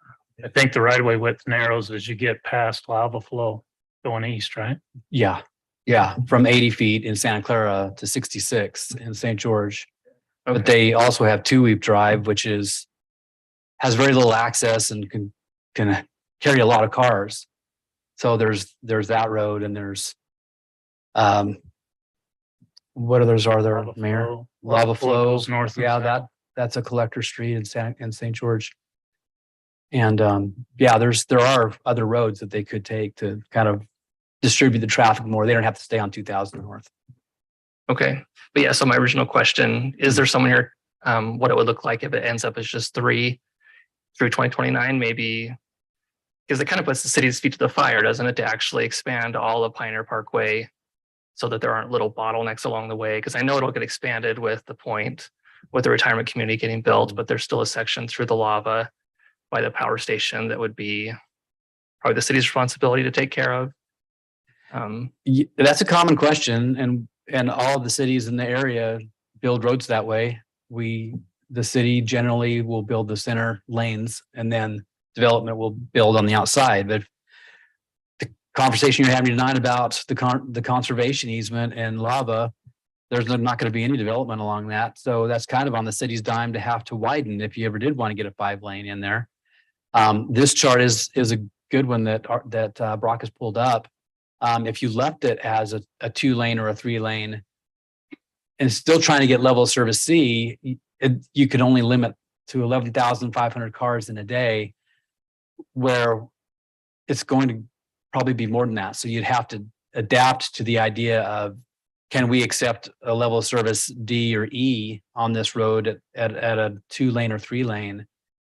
Or do you find some money through the MPO, like the mayor was indicating, for Western Corridor or some other roads to try to alleviate the traffic on those roads? Aaron, these charts are for an intersection, right?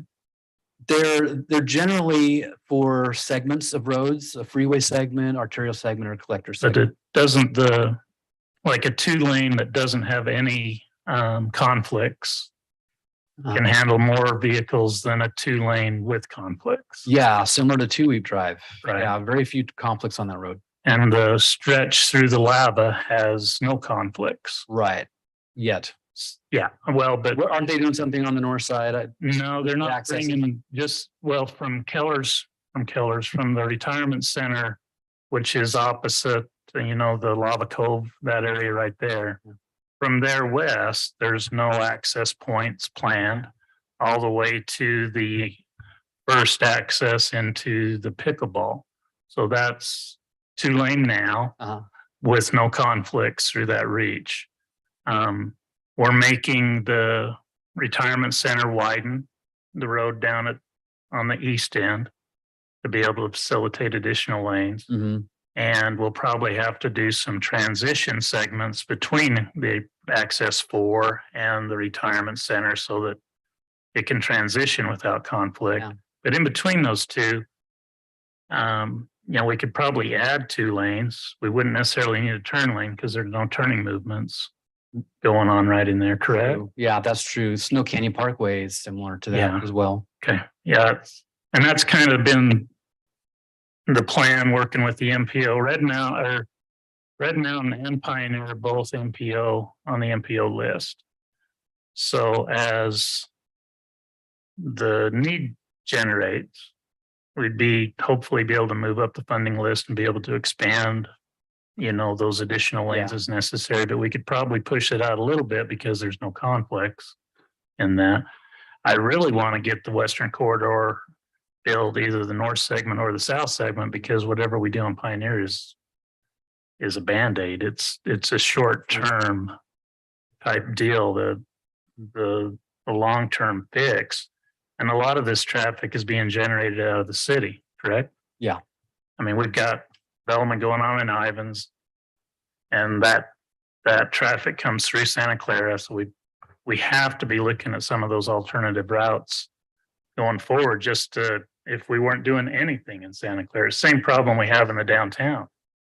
When we look at traffic being generated off of businesses on Santa Clara Drive, the traffic they generate doesn't really matter because the through traffic that is coming through and growing every year with development outside of the city just absorbs all the the capacity before we can get a chance to utilize it. So do you stop development in the city and spend your road dollars building so somebody else can develop? Do you try and take advantage of it and try and get the MPO and regional help to help us do alternative roads? Kind of fall into that quandary on the roadways. Other questions for Aaron, Council? Before I open it up to the public to ask questions. Thank you, sir. Stick around. You're going to have to answer these too. Okay, Mark Whitwer is asked to speak. Remember, the comments tonight should be oriented toward the traffic study. The item on the agenda is the traffic study presentation. If you've come to talk land use, to talk other items that are not traffic related, that was a couple of weeks ago. So hopefully you've got good traffic questions, Mark. So I'm Mark Whitwer at 2000 Red Mountain Drive. And I live just outside that 100-yard zone that got notice about all of this. So I wasn't aware of it until that last meeting, and I did not submit my name in advance for the last meeting. And so I haven't had a chance to say anything. And I'd hope to have some comments, which I wrote. You read my thing on the paper, are not related to traffic study. If you're asking me not to, I won't, but just know that I would like to. Very brief, if you can. That would be fantastic. Any chance you could pull up the zoning 2018 map, the one that's on the back? Rock, can we do that, or is that handy? No, I don't have the zoning map available. So I guess very quickly, my comments are the part east of Red Mountain Drive, where they're putting the pickleball court itself. And I love pickleball courts. The concept is great. I believe it was acknowledged in this meeting that it is open space. The eastern part is designated open space. On that map, it actually shows residential, but that's beside the point. But and the comment was made, this is like a golf course. It's open space by the developer. To me, that's a stretch. That's a big building. It's not open space. If it was outdoor pickleball courts, that's like a golf course. Yes. But this is indoor pickleball courts. It's a really big building.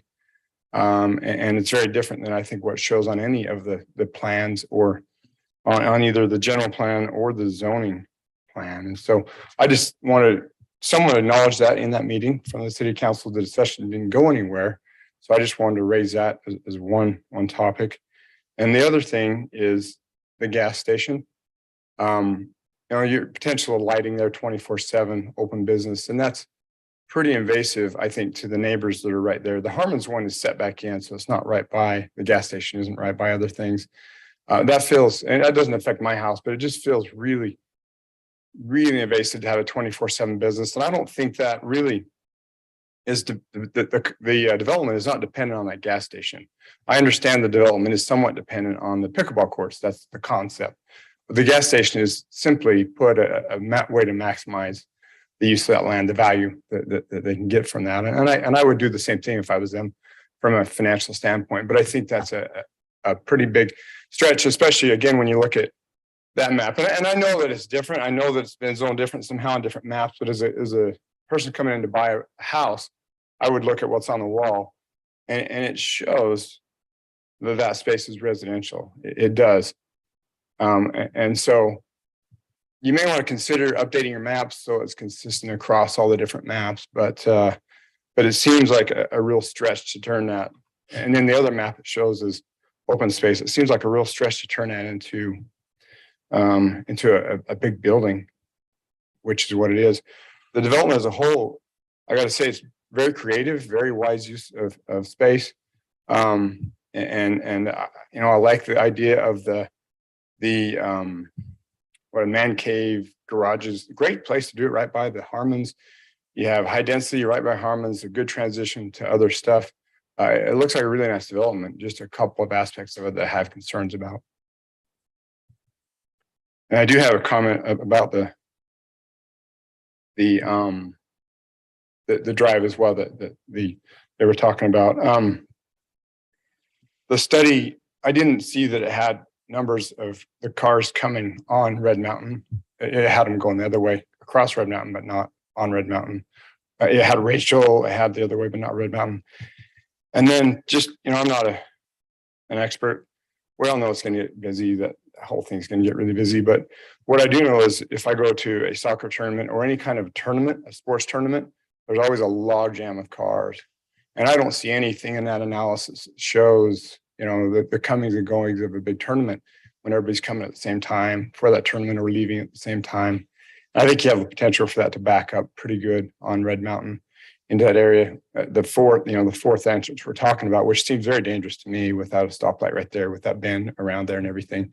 I would agree with that. So I think the pickleball court concept, you know, to be log jammed in that parking lot, if you were to take away the fourth entrance, that's a nasty place to be. I've been in tournaments of sporting events that have been stuck in a parking lot for a long time.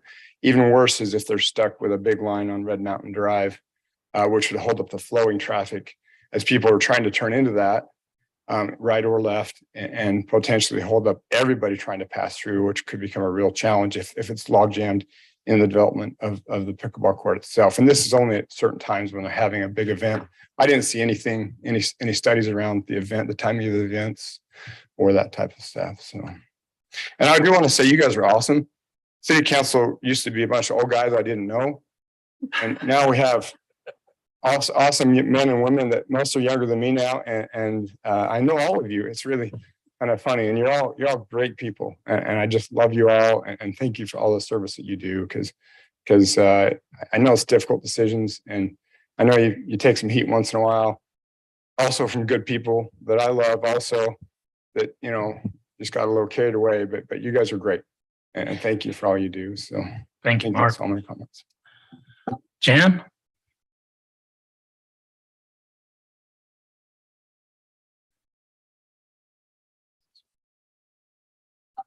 My name is Jan Kaplan. Thank you for taking my question at the last minute.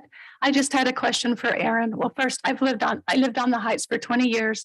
Now I live in Belisol. So I travel on Pioneer Parkway a couple of times every day. And I've seen the great increase in traffic.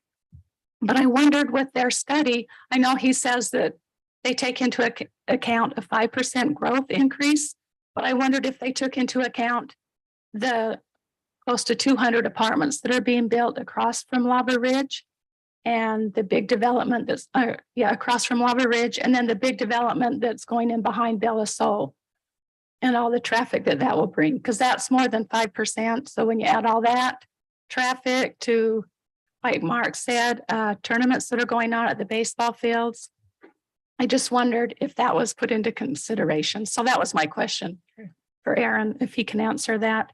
And I do have one more question now that we've been talking about enlarging the road to a 5-lane road. Has that always been in the city's plan to enlarge that road, or is that just now because of all the development? Like 20 years ago, did we look and say, oh, well, we're going to eventually have to enlarge that road? When the right of way was created for for Pioneer was created at an 80-foot right-of-way width, which would facilitate a 5-lane road. Okay, So back when as the Heights was developing out and Pioneer was first created, they set aside an 80-foot right-of-way to facilitate. so they looked ahead and saw that. Okay, I was just curious about that. And I wish I think St. George wishes they would have done the same thing on 2000 North on that end. Mm. But it developed before you started seeing any growth happen out in the northwest part of town adjacent to Santa Clara and that. And so and there's residents on it. I can understand why they're hesitant to do it now. They'd end up buying properties. So Okay. Okay, so that was my question, if Aaron could answer that. And thank you for taking my question at the last minute. you're welcome. Thank you, Jen. I didn't mean to be rude. That's how I do it when it's not a public hearing, everybody fills out an orange paper.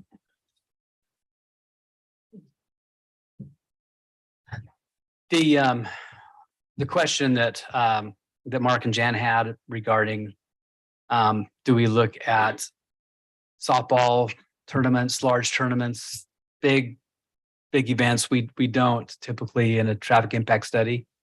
We will if that's a problem issue and we need to analyze what's going on with a special event.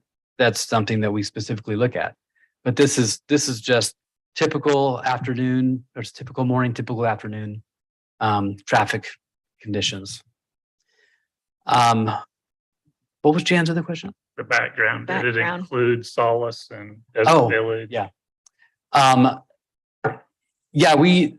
Whatever was developed out there when we counted those. Some of the apartments are they apartments or are they condo? I think they're apartments. They're Townhomes. A rented townhome. Rented Townhomes. townhomes. Yeah, townhomes behind apartments. Okay. For now, yes. That's why I'm confused. If they were occupied, then we counted them. If they weren't occupied, we didn't count them. But that's what the 5% per year is supposed to capture is just trying to get that growth and trying to understand that it's not going to be 0% growth out there. It's going to be more than that. And once that there may be 10% growth the first year after all those townhomes go in, but the next year may have 0% growth from those townhomes. So it's kind of an average 5% per year. Thank you, Aaron. Any other questions, council? So am I understanding correctly that the suggestion is a 4-way stop at Red Mountain, like really soon?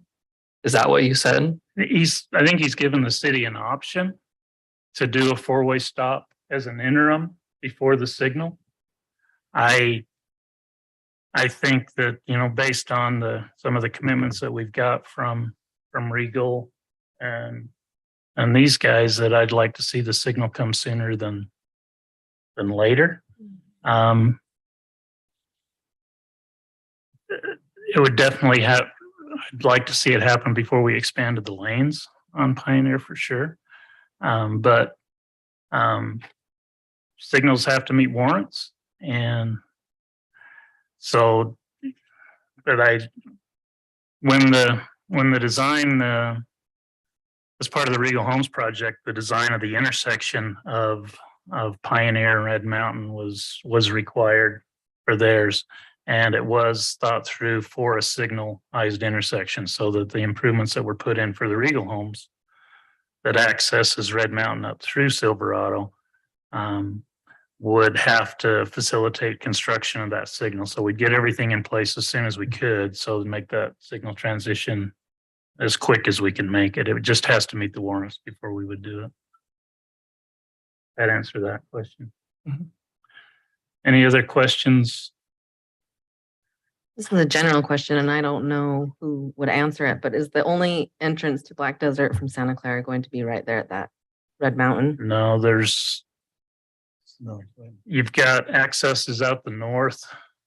Where's the road master plan? Is it back there? One to the right of the That's the clock. That is Red Mountain, right? And Red Mountain continues up and ties into the western corridor, which runs over to Snow Canyon Parkway. So there's multiple ways in and out. You've got the connecting streets that go through Solace to Red Mountain.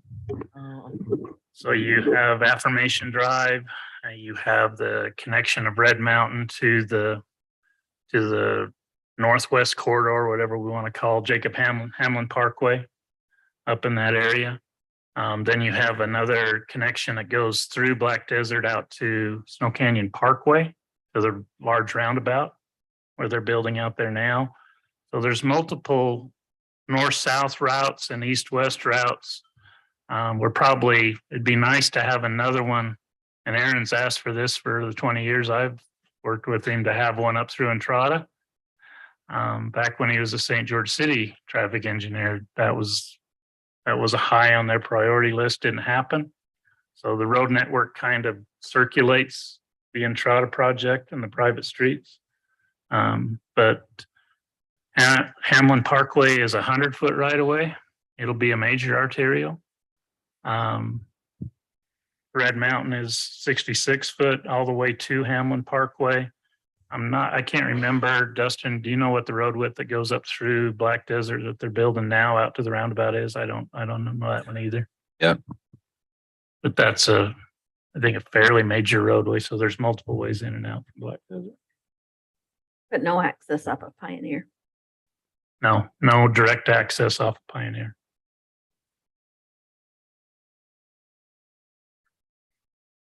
Other questions? Yeah, I have one other question on the trip generation chart that you showed for the different uses. One of my questions in the last council meeting was how the pickleball courts would really affect the traffic, because I've never seen that many in one location, and that sort of a setup. And it shows on this chart that there's no trips generating the AM. Can you explain how that works? Because I think pickleball is played a lot in the morning. I'm sorry, I missed exactly the question. So I'm just curious on this, where you have 490 tennis courts, it shows it just not applicable for trip generation during the AM peak hour. Oh, yeah, these numbers are taken out of an index that we use, the ITE's trip generation manual, and they didn't have enough studies to give us an AM number.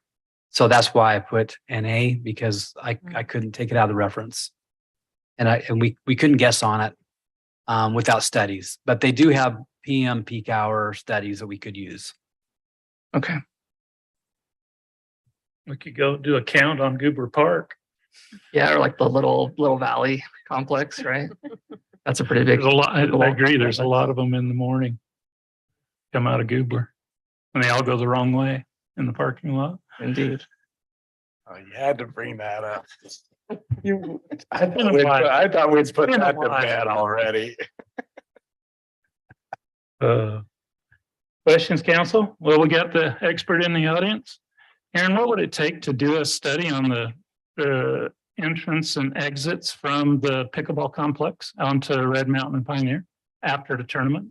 Oh, after a tournament. Is that a big cost? Is that a big lift? It's not a big cost. It's just a lot of data gathering, just making sure we time it right of when it happens, so we can Timeline? capture that.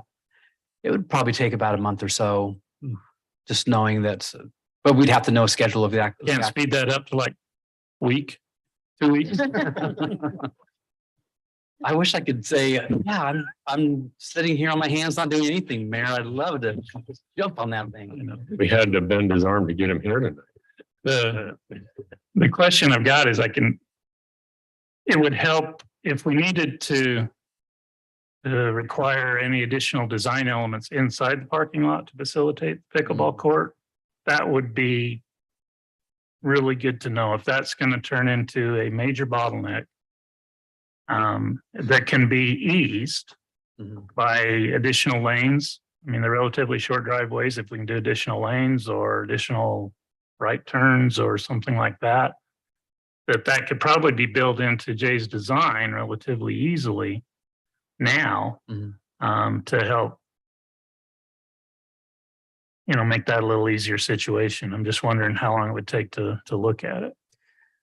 Yeah, that's probably about what it would take, is About a roughly month. 3 to 4 weeks, something like that. All right. Okay, thanks, Denny. Thank you, Aaron. Any other questions? Mark, did you have another question to follow up?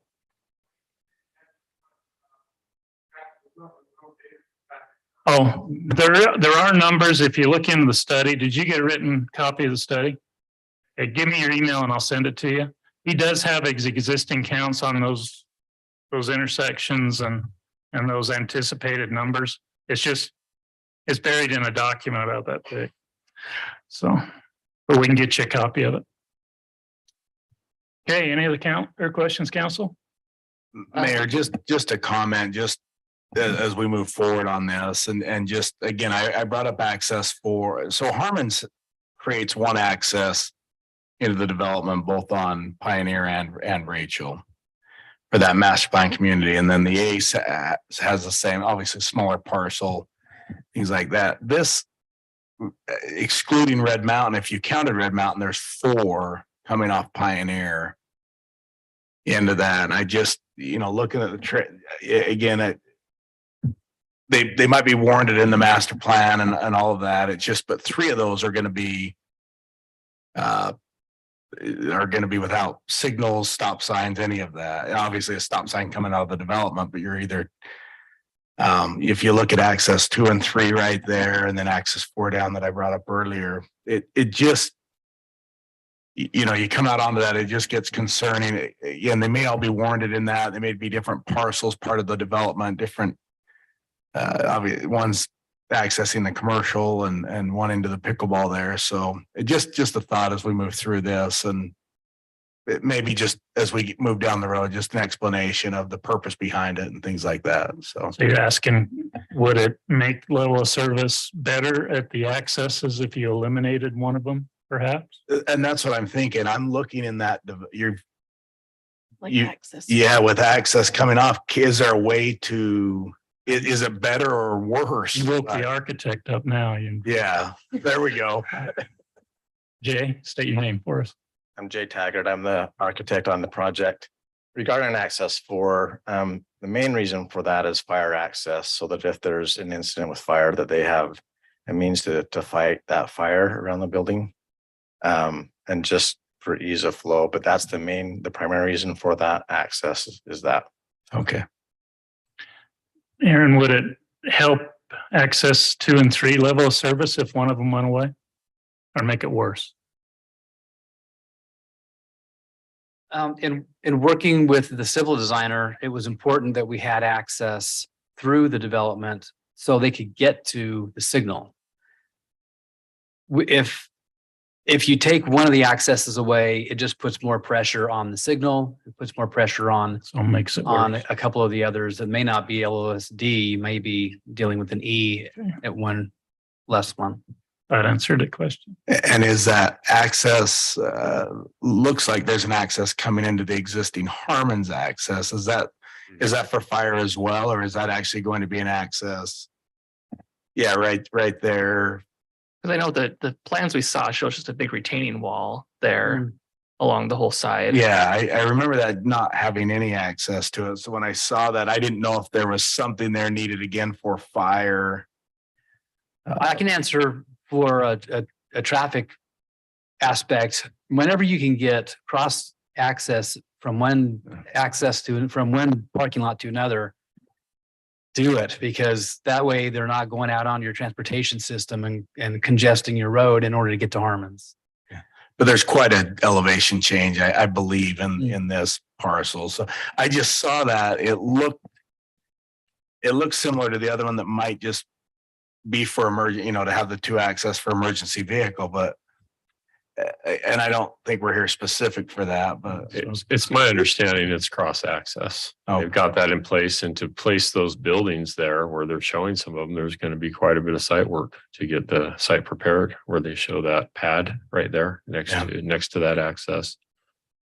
I kind of like your thought about the access points off of Pioneer Parkway going from 4 to 3. If you put one in the middle of 2 and 3 and kind of they were equidistant between Harmon's and Red Mountain, maybe one in the middle. And then, if a C-store does come in, they're probably going to want to access as soon as they can get it off of Red Mountain turning into there. So that could mean that the north access that's providing access to the strip retail and the apartments needs to shift as well on Red Mountain. So I think it needs to be looked at a little bit closer. Just thought. Just Would the- comment to your question. Thank you. And nobody likes to talk about these, but level of service would increase if they were right in, right out. Correct? Those guys are probably shooting me with arrows right now, but but you're probably, the level of service E is probably coming from the left hands out, I would guess.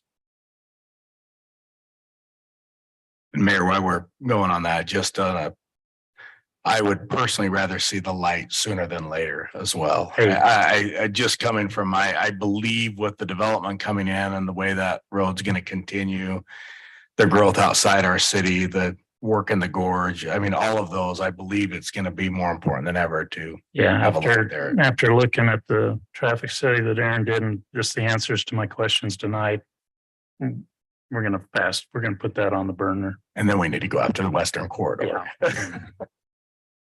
They just wind me up and then they send me the MPO. The MPO pounds me back down and sends me home. Mr. Mayor, one of the recommendations we had was as delay increases at these three accesses, specifically 2 and 3, that the city will want to monitor that for a right turn in, right turn out only in the future. So that'd be We're not recommending it, but it's in what the numbers we're seeing. Future That's the mitigation. trend. Right. Yeah, you want to watch that. All right. Good to know. Okay, well. Dave, just because I invite you to the meeting doesn't mean you get to talk. Come on up. You're the applicant. You get to talk. On the neighborhood. We've been working for a couple years in designing this. We had a lot more plans that were a lot more lucrative than this, but in working with the city and the planning commission, and everything, we've come up with a site plan that the city and we feel like fulfills a lot of needs for the city. We know what the problems are and we know what you guys don't like, but we haven't heard a lot of solutions. So at the end of this meeting, Joe and I would love to be out in the hallway and we'd love to hear, what we could do to make this better, more palatable for you guys. Because we have been working hand in hand with the city and we really, truly want to make this a true asset for Santa Clara. And so Joe and I will make ourselves available after the meeting for as long as you guys want to talk. As long as we know what the problems are, we've heard them all from the mic. But if people have solutions or things that say, hey guys, it would be better if this was this or that, we would love to hear it. Thanks, Dave. Thanks for your time. Can I ask a question while he's there? Sure. So that Harmon's East access, is that a road that's going to connect all the way through to Harmon's, to the access to Harmon's? I don't know. The current, there that says Harmon's East access, that's the one that is currently there already. Right, but the cross street through the retail part of the subdivision on that west side, is that going to connect into it? That one right there. Yes. Will it go up the hill and connect into Harmon's, or is it just a dead end access? We have it designed right now and we don't have an agreement with Harmon's yet. So it'd be preferable to us and we're working on that. Preferable to have it access Harmon's. Just some people don't need to go onto arterial roads to go into Harmon's. They can just drive through and go right into Harmon's. And I think that'd be a better solution. Any other questions for Dave or the applicant team? Okay, well, no, there's no other questions. I appreciate everybody being here. Thank you, Aaron. Appreciate you getting here. Jay, appreciate the trip down. Dave and Joe. Thank you, residents. I appreciate your calm and working within my rules, and we're adjourned. Don't we have staff reports? Do we have staff? Oh, reports? do I have to listen to the staff? Okay. Hold on. Reconvene. Staff reports, Rich. Be quick. Be quick.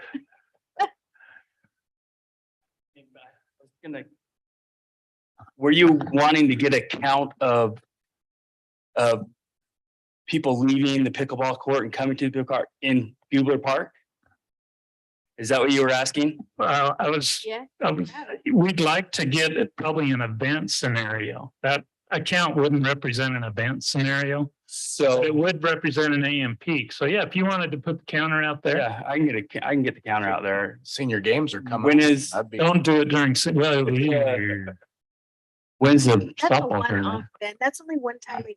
That's a one-off. Yeah.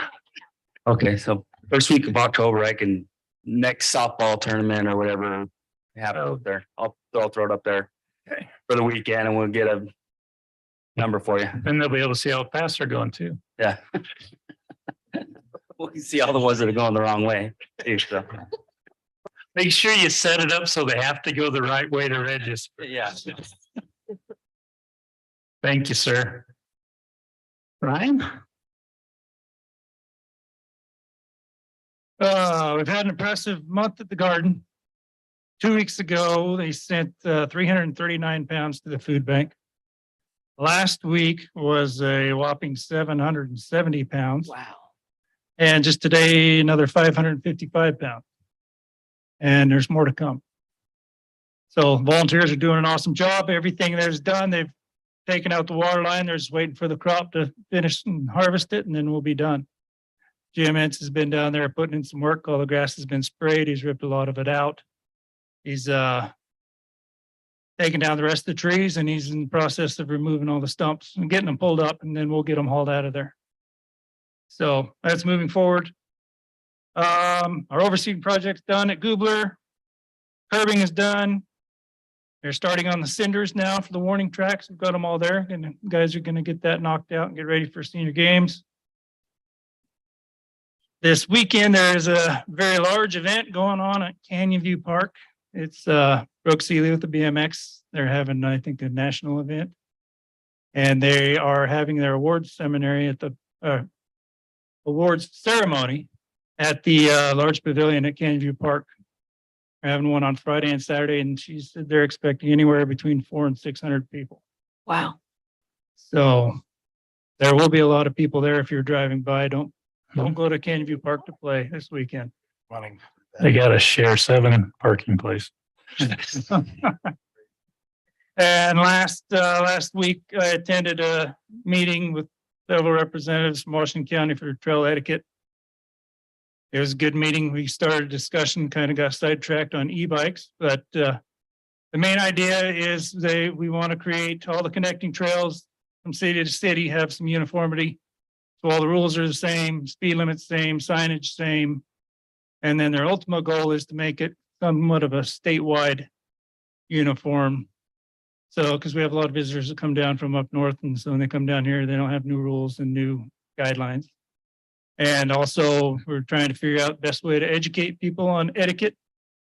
Common sense doesn't exist anymore, so we have to tell people how to act. So, hey, Rich, pull that door shut.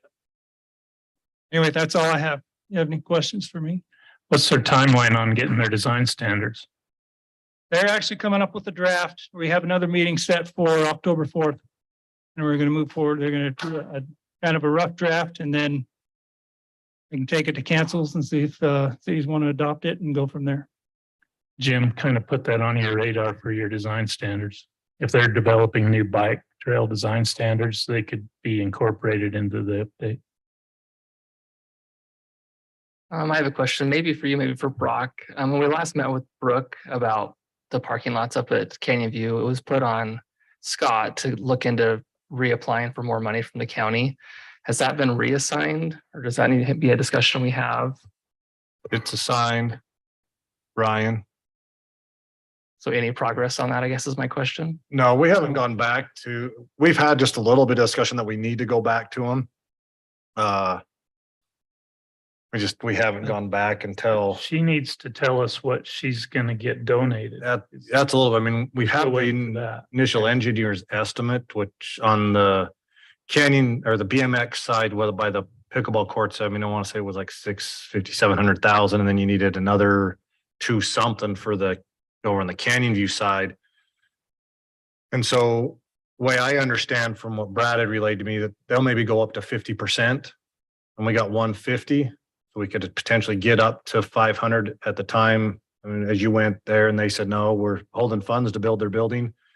But apparently, I mean, they're giving funds out now. So we can go back, but there's a big chunk that she's potentially going to have donated. And we don't know what that would be. What can. You're kind of waiting to see what that is. Okay. Then we can work with Dustin and how much in kind we're gonna have, what we're gonna contract out, and then get a, an idea on what we're gonna need cash, then we could go back with a real number and show a higher in kind. That would help, I think, help get some additional grant. Okay, yeah, and the reason I ask is I attended the Issues Over Eggs with the chamber held with the county commissioners last week, and this came up, the whole controlling of those tourism dollars, and they made it sound like they are flush with cash, that they're still collecting more and more every month than they've ever expected, and so it sounded like we need to reapply, that the money's there, we shouldn't be struggling over inflation causing all these issues for our project that they approved, that we might as well go back and ask for more. Yeah, if you can maybe follow up with Brooke and just give us what they're gonna do, and then we can update the estimates and go after it. Okay, sounds good. Any other questions for Ryan? I've just got one comment. I sat through the heat in Vegas Monday through 3 baseball games. And the director of SU baseball, one of them was next to me, and just wanted to pass on that our fields are hands down the best fields, Cedar to Mesquite, take any city. He said the laser grader you've got, he just said, he goes, Ben, you've got to go walk on it. He goes, you got to go look at your fields are amazing. And they play all over the place. And we were in Vegas, and he's like, we haven't played on a field even close to Santa Clara. We played on some nice fields. So pass that to your staff, because I will. Thank you. And tell them thank you for the banners all the way up. I did have a resident contact me because they noticed they had gone up all the way. Good. So Good. thank you. You bet. Dustin? Had an update meeting with the Utopia Fiber this week. They've installed just a little over 17,000 feet of conduit. They've actually brought in a third subcontractor now. They have partial permitting to do the interconnect down on Dixie Drive. They're still waiting for one more permit, and they can start providing the service once that's done. It's keeping a couple staff members extremely busy with blue staking and inspections on their sidewalk repairs, but keeping up with it. The Snow Canyon Compact Annual Reconciliation came in, which is our billing through St. George City and Washington County for our yearly water use. Our total water use was 805 million gallons, which is 16 million down from last year. Our own wells, we pumped 629 million gallons of that, which is up 61 million gallons from last year. Our total compact water that we used was 105 million, which is actually down 25 million because of a couple wells in the compact that we've had problems with. But the good news is we only use 95 million gallons of regional water, which is down 156 million from last year, or I'm sorry, down 61 million from last year. So our total regional use was only 11% of our annual water usage. So I think this water conservation that we pushed is definitely helped. The guys paved that little parking lot up at the BMX out front of her existing gate for this tournament she's got coming up this weekend. It turned out really nice. They didn't have a lot of time to do it because the tournament's this week, but it turned out really nice. Guys have also been really busy with the storm cleanup, sidewalk repairs, service line leaks. They got the Swiss Days banners done for Brook and Laney. I issued a grading permit for Desert's Edge. Haven't approved construction drawings yet, but we issued them a grading permit. So that's been started up there now for about 3 weeks. And we also approved the construction drawings for the Black Desert temporary golf maintenance facility. So I think that'll be starting soon. What are they doing at Desert Edge? The first phase? They're doing the grading for all 6 right now. Up on top of the hill?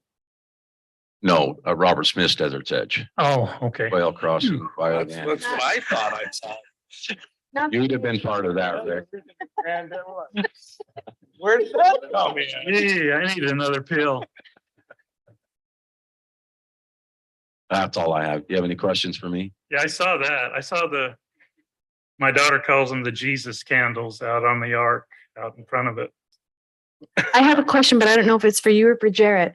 How will residents know when they are able to start a service through fiber? So they've said December, right? They'll probably just light up the whole heights in December is the indication they've given us. They told us before they'd light up neighborhood by neighborhood, but in this meeting, they made it sound like they just do the whole section at once. So everyone's gonna be on hold until like December and then they'll say, okay, now you're. Just the good to go? heights. They haven't finished engineering for the valley yet. They're still working on a few things. And it kind of comes down to what he was saying about the interconnect over at Dixie or at Bluff and Sunset, right? Dixie Or is it Drive Dixie and Drive and Sunset? Connequin area. Yeah, that's like getting the main vein into Santa Clara. And so that's going to take a little while. And I just can you relay what the contractor said about working with the city in that meeting? He said he's had one other city that was as good as us to work with as far as participation and just ease of communication and updates and meetings and being able to get a hold of somebody when they can't find a utility when they're out there trying to bore. And I think it was a great compliment on our part for all of us. Awesome. Thanks, Dustin. Chief? All right, good evening. So we had I think it's the third meeting I've been in with Washington County regarding funding, and Mr. Mayor was there as well, and he can give you an update on that. But I think that's a continuation of previous meetings that they're looking for some data and some other things, but more discussions to come with that. I hope that, will be positive. I know there's lots of things going on with the county with funding and requests. So we're going to keep moving forward with that process. Battalion Chief Khan, he's been busy with Black Desert, but it's kind of an Ivans thing, but we assigned obviously open station 32 up. So we're excited to have that. There's a pedestrian accident that occurred up there. You may have seen it in the St. George News, but it was a youth that was hit, but it was neat to obviously have that station open and running and respond to that pretty quickly. But yeah, so regarding Khan's just involvement with Black Desert Development, he's been, spends lots of time doing plan check with that. And then Mark Youngberg, one of our captains that we moved into the captain's position, is assisting with that. So plan review takes a considerable amount of time, but some neat things going on with risk reduction with that. And the folks we hired, Matty Ikes, these are all part-timers that we had. Shay Holman and then Robert Skinner is our firefighters. We're going to try to do a badge pinning ceremony. It'll be the 28th. So myself and then I think I gave it to Con, but we were sick last time. We were supposed to have the badge pinning on our agenda, but we're going to move back to the 28th. So I'm excited for families to come for that. It'll be a good evening. Additional stuff, just working with our dispatch alertings getting installed. It's been a couple month process, but we're going to finish that up hopefully next week. They're going to come down and hopefully we'll be done with that by the end of next week.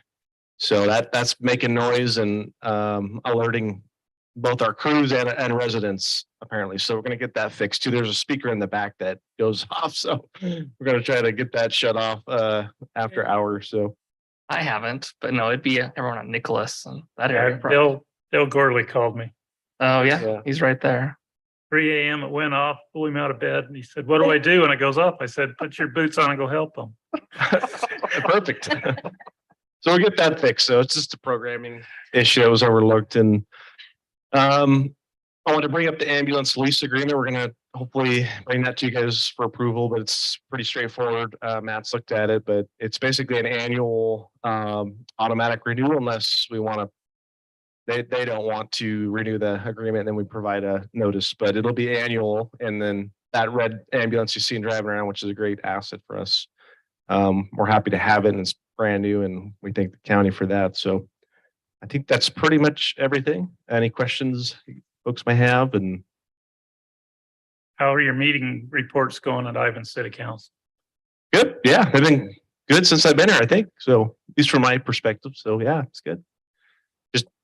Communication, information, and keep moving forward with that. And so thank you. Yep. Cody. Good evening, Mr. Mayor and Council. He likes my radio voice. Just brief on Movetas. You probably read about that. They had a fire on August 13th. We worked with Con and of course, Moveta's representatives. We got them back up, partially running by the 17th and fully running the 19th. I say partially in that they were cooking some of their foods offsite, transporting in.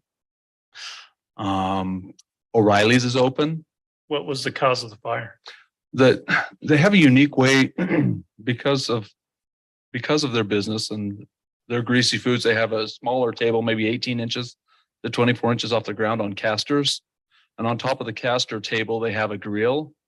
And at some point during the day on Saturday, one of those casters failed and just folded under, tipped the grill off. Behind that, of course, the grill served by natural gas. It severed that line and ignited. The Ansel system in the hood responded, put out the fire, and all's well. I guess there was a couple policemen there having lunch, and they were able to call, you aware of that? 911.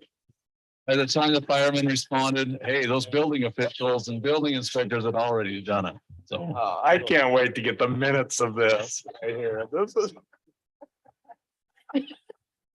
they say when a building official or inspector does their job, nothing happens. Something happened, but it was all over by the time they got there. Come on.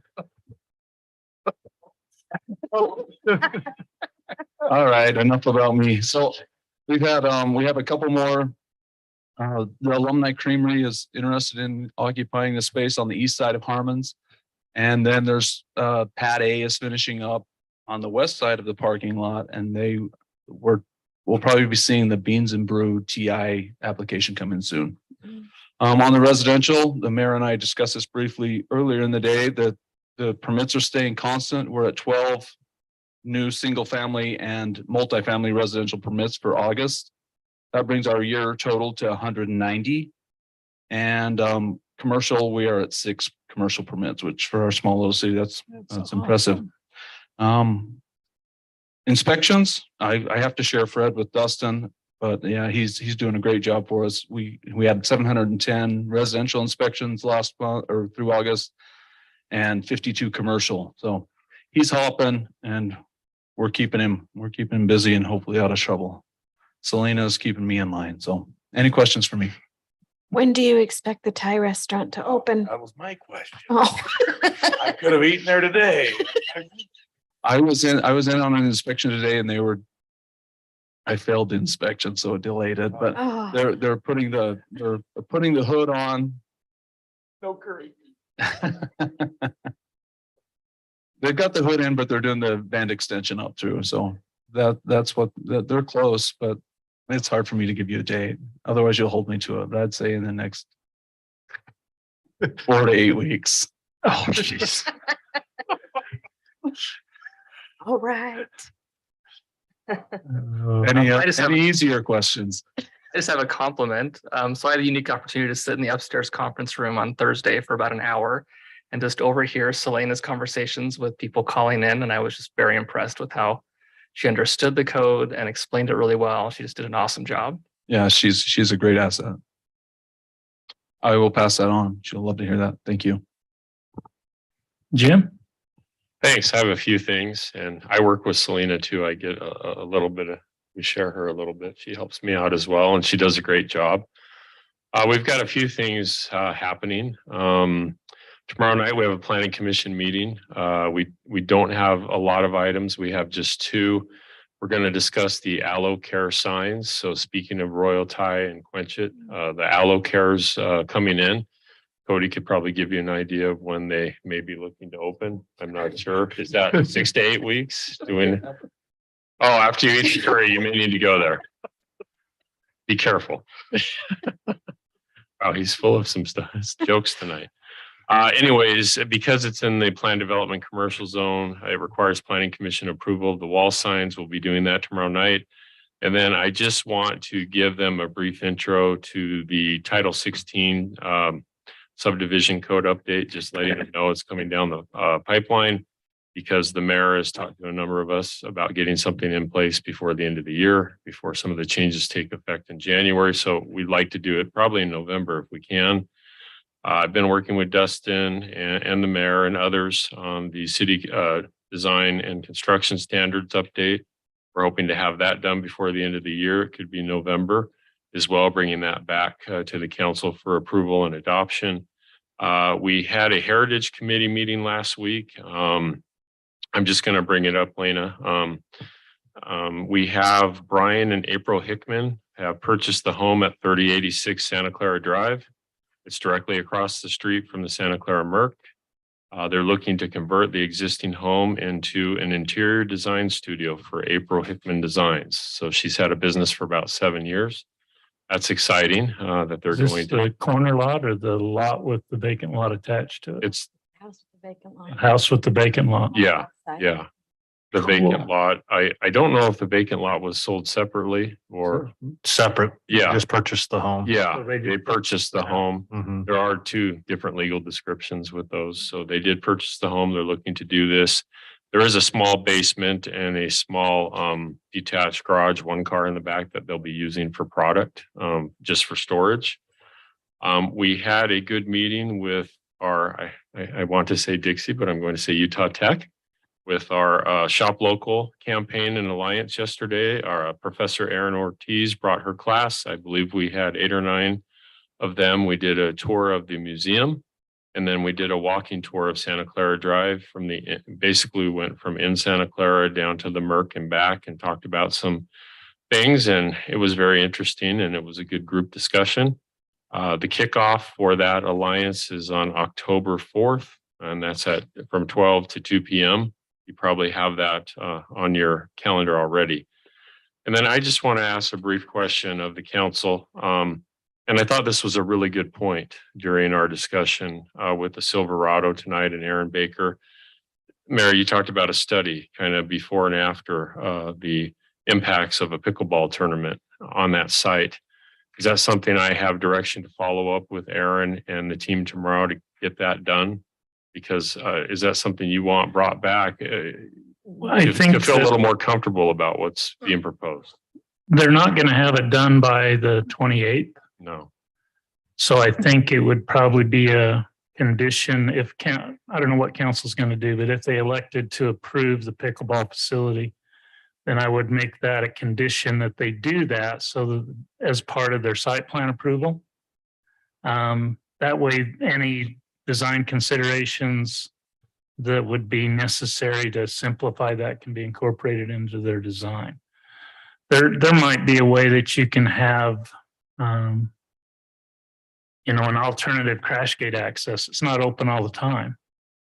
But that could be open to allow people to exit quickly. I've seen that at stadiums and other stuff like that, where they let traffic go in one way when they're before the tournament and exit the opposite direction after, and just some recommendations like that I think could be made as part of their design. I don't know that I would spend the money on it until after the 28th. It's going to take Aaron a month to do it. It's going to be pricey. Right. And so that meeting is 3 weeks from tonight. Mhm. And so that's what I'm hearing. It sounds like the direction would be to allow them to come back to continue the public meeting and make a decision that evening on the item. That's, council, you tell me, but I don't know what Brock has got his hand up. Well, I guess I'm just thinking maybe we should follow up with Silverado as what Dave just said in this tonight of meeting with the residents that they may come They may back change at it.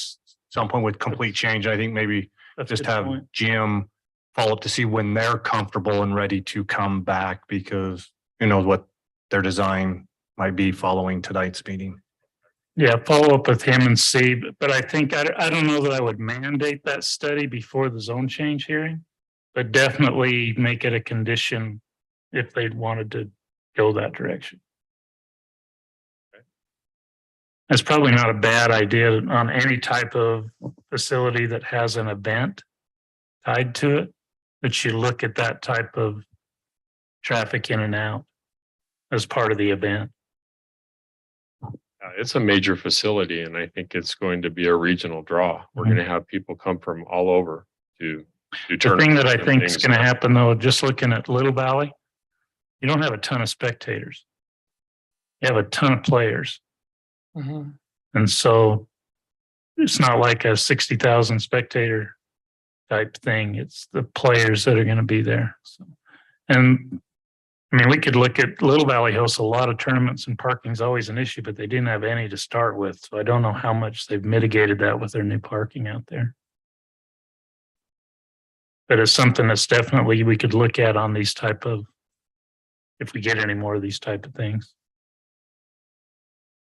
Definitely when we get the minor league, major league baseball team, we're going to want to look at the exit and entrance strategies. Well, if the A's move to Las Vegas or the Angels, maybe we'll get a AA or AAA team up here. There you go. And me and Wally Ritchie had that designed right on the Roan subdivision site at one point in time.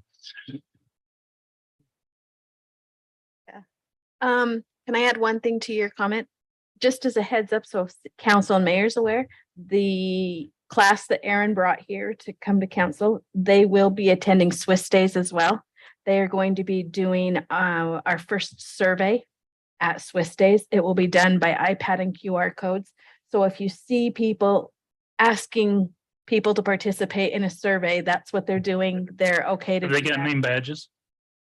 We can certainly make sure Get they have them, badges. make sure they've got a Make sure badge they on, have like a badges. photo ID on a cord, so that they're recognizable. We can certainly do that. Yeah. But FYI, they'll be here. There's about 6 or 7 of them. Are they asking economic development questions only? We haven't seen it. She's going to bring it back so that we'll be able to view the questions in advance. One will be demographic because we realize that there will be people attending Swiss Days that don't actually live in Santa here. Clara. So one will be demographic, and then several others will be some of the reasons why if they live in Santa Clara, why they're not shopping in Santa Clara, why are they driving to St. George to do that? It'll be, is there a deterrent from you living in the valley versus going to the Heights? She's going to come up with a number. I think there might be a couple of economic development questions, but we haven't seen them Well, yet. that sounds awesome. Yeah. But what I was just going to tell our resident IT, that technology would help you in your general plan update. If you could do it over the phone. I don't know how they're doing it and how they're compiling the data, Oh, yeah, but if we go to a general plan update, yeah, having the people out there be able to, yeah. I have that actually written down to visit with him to see when we want to start that. And then we'll use some of the very same information. Yeah. awesome.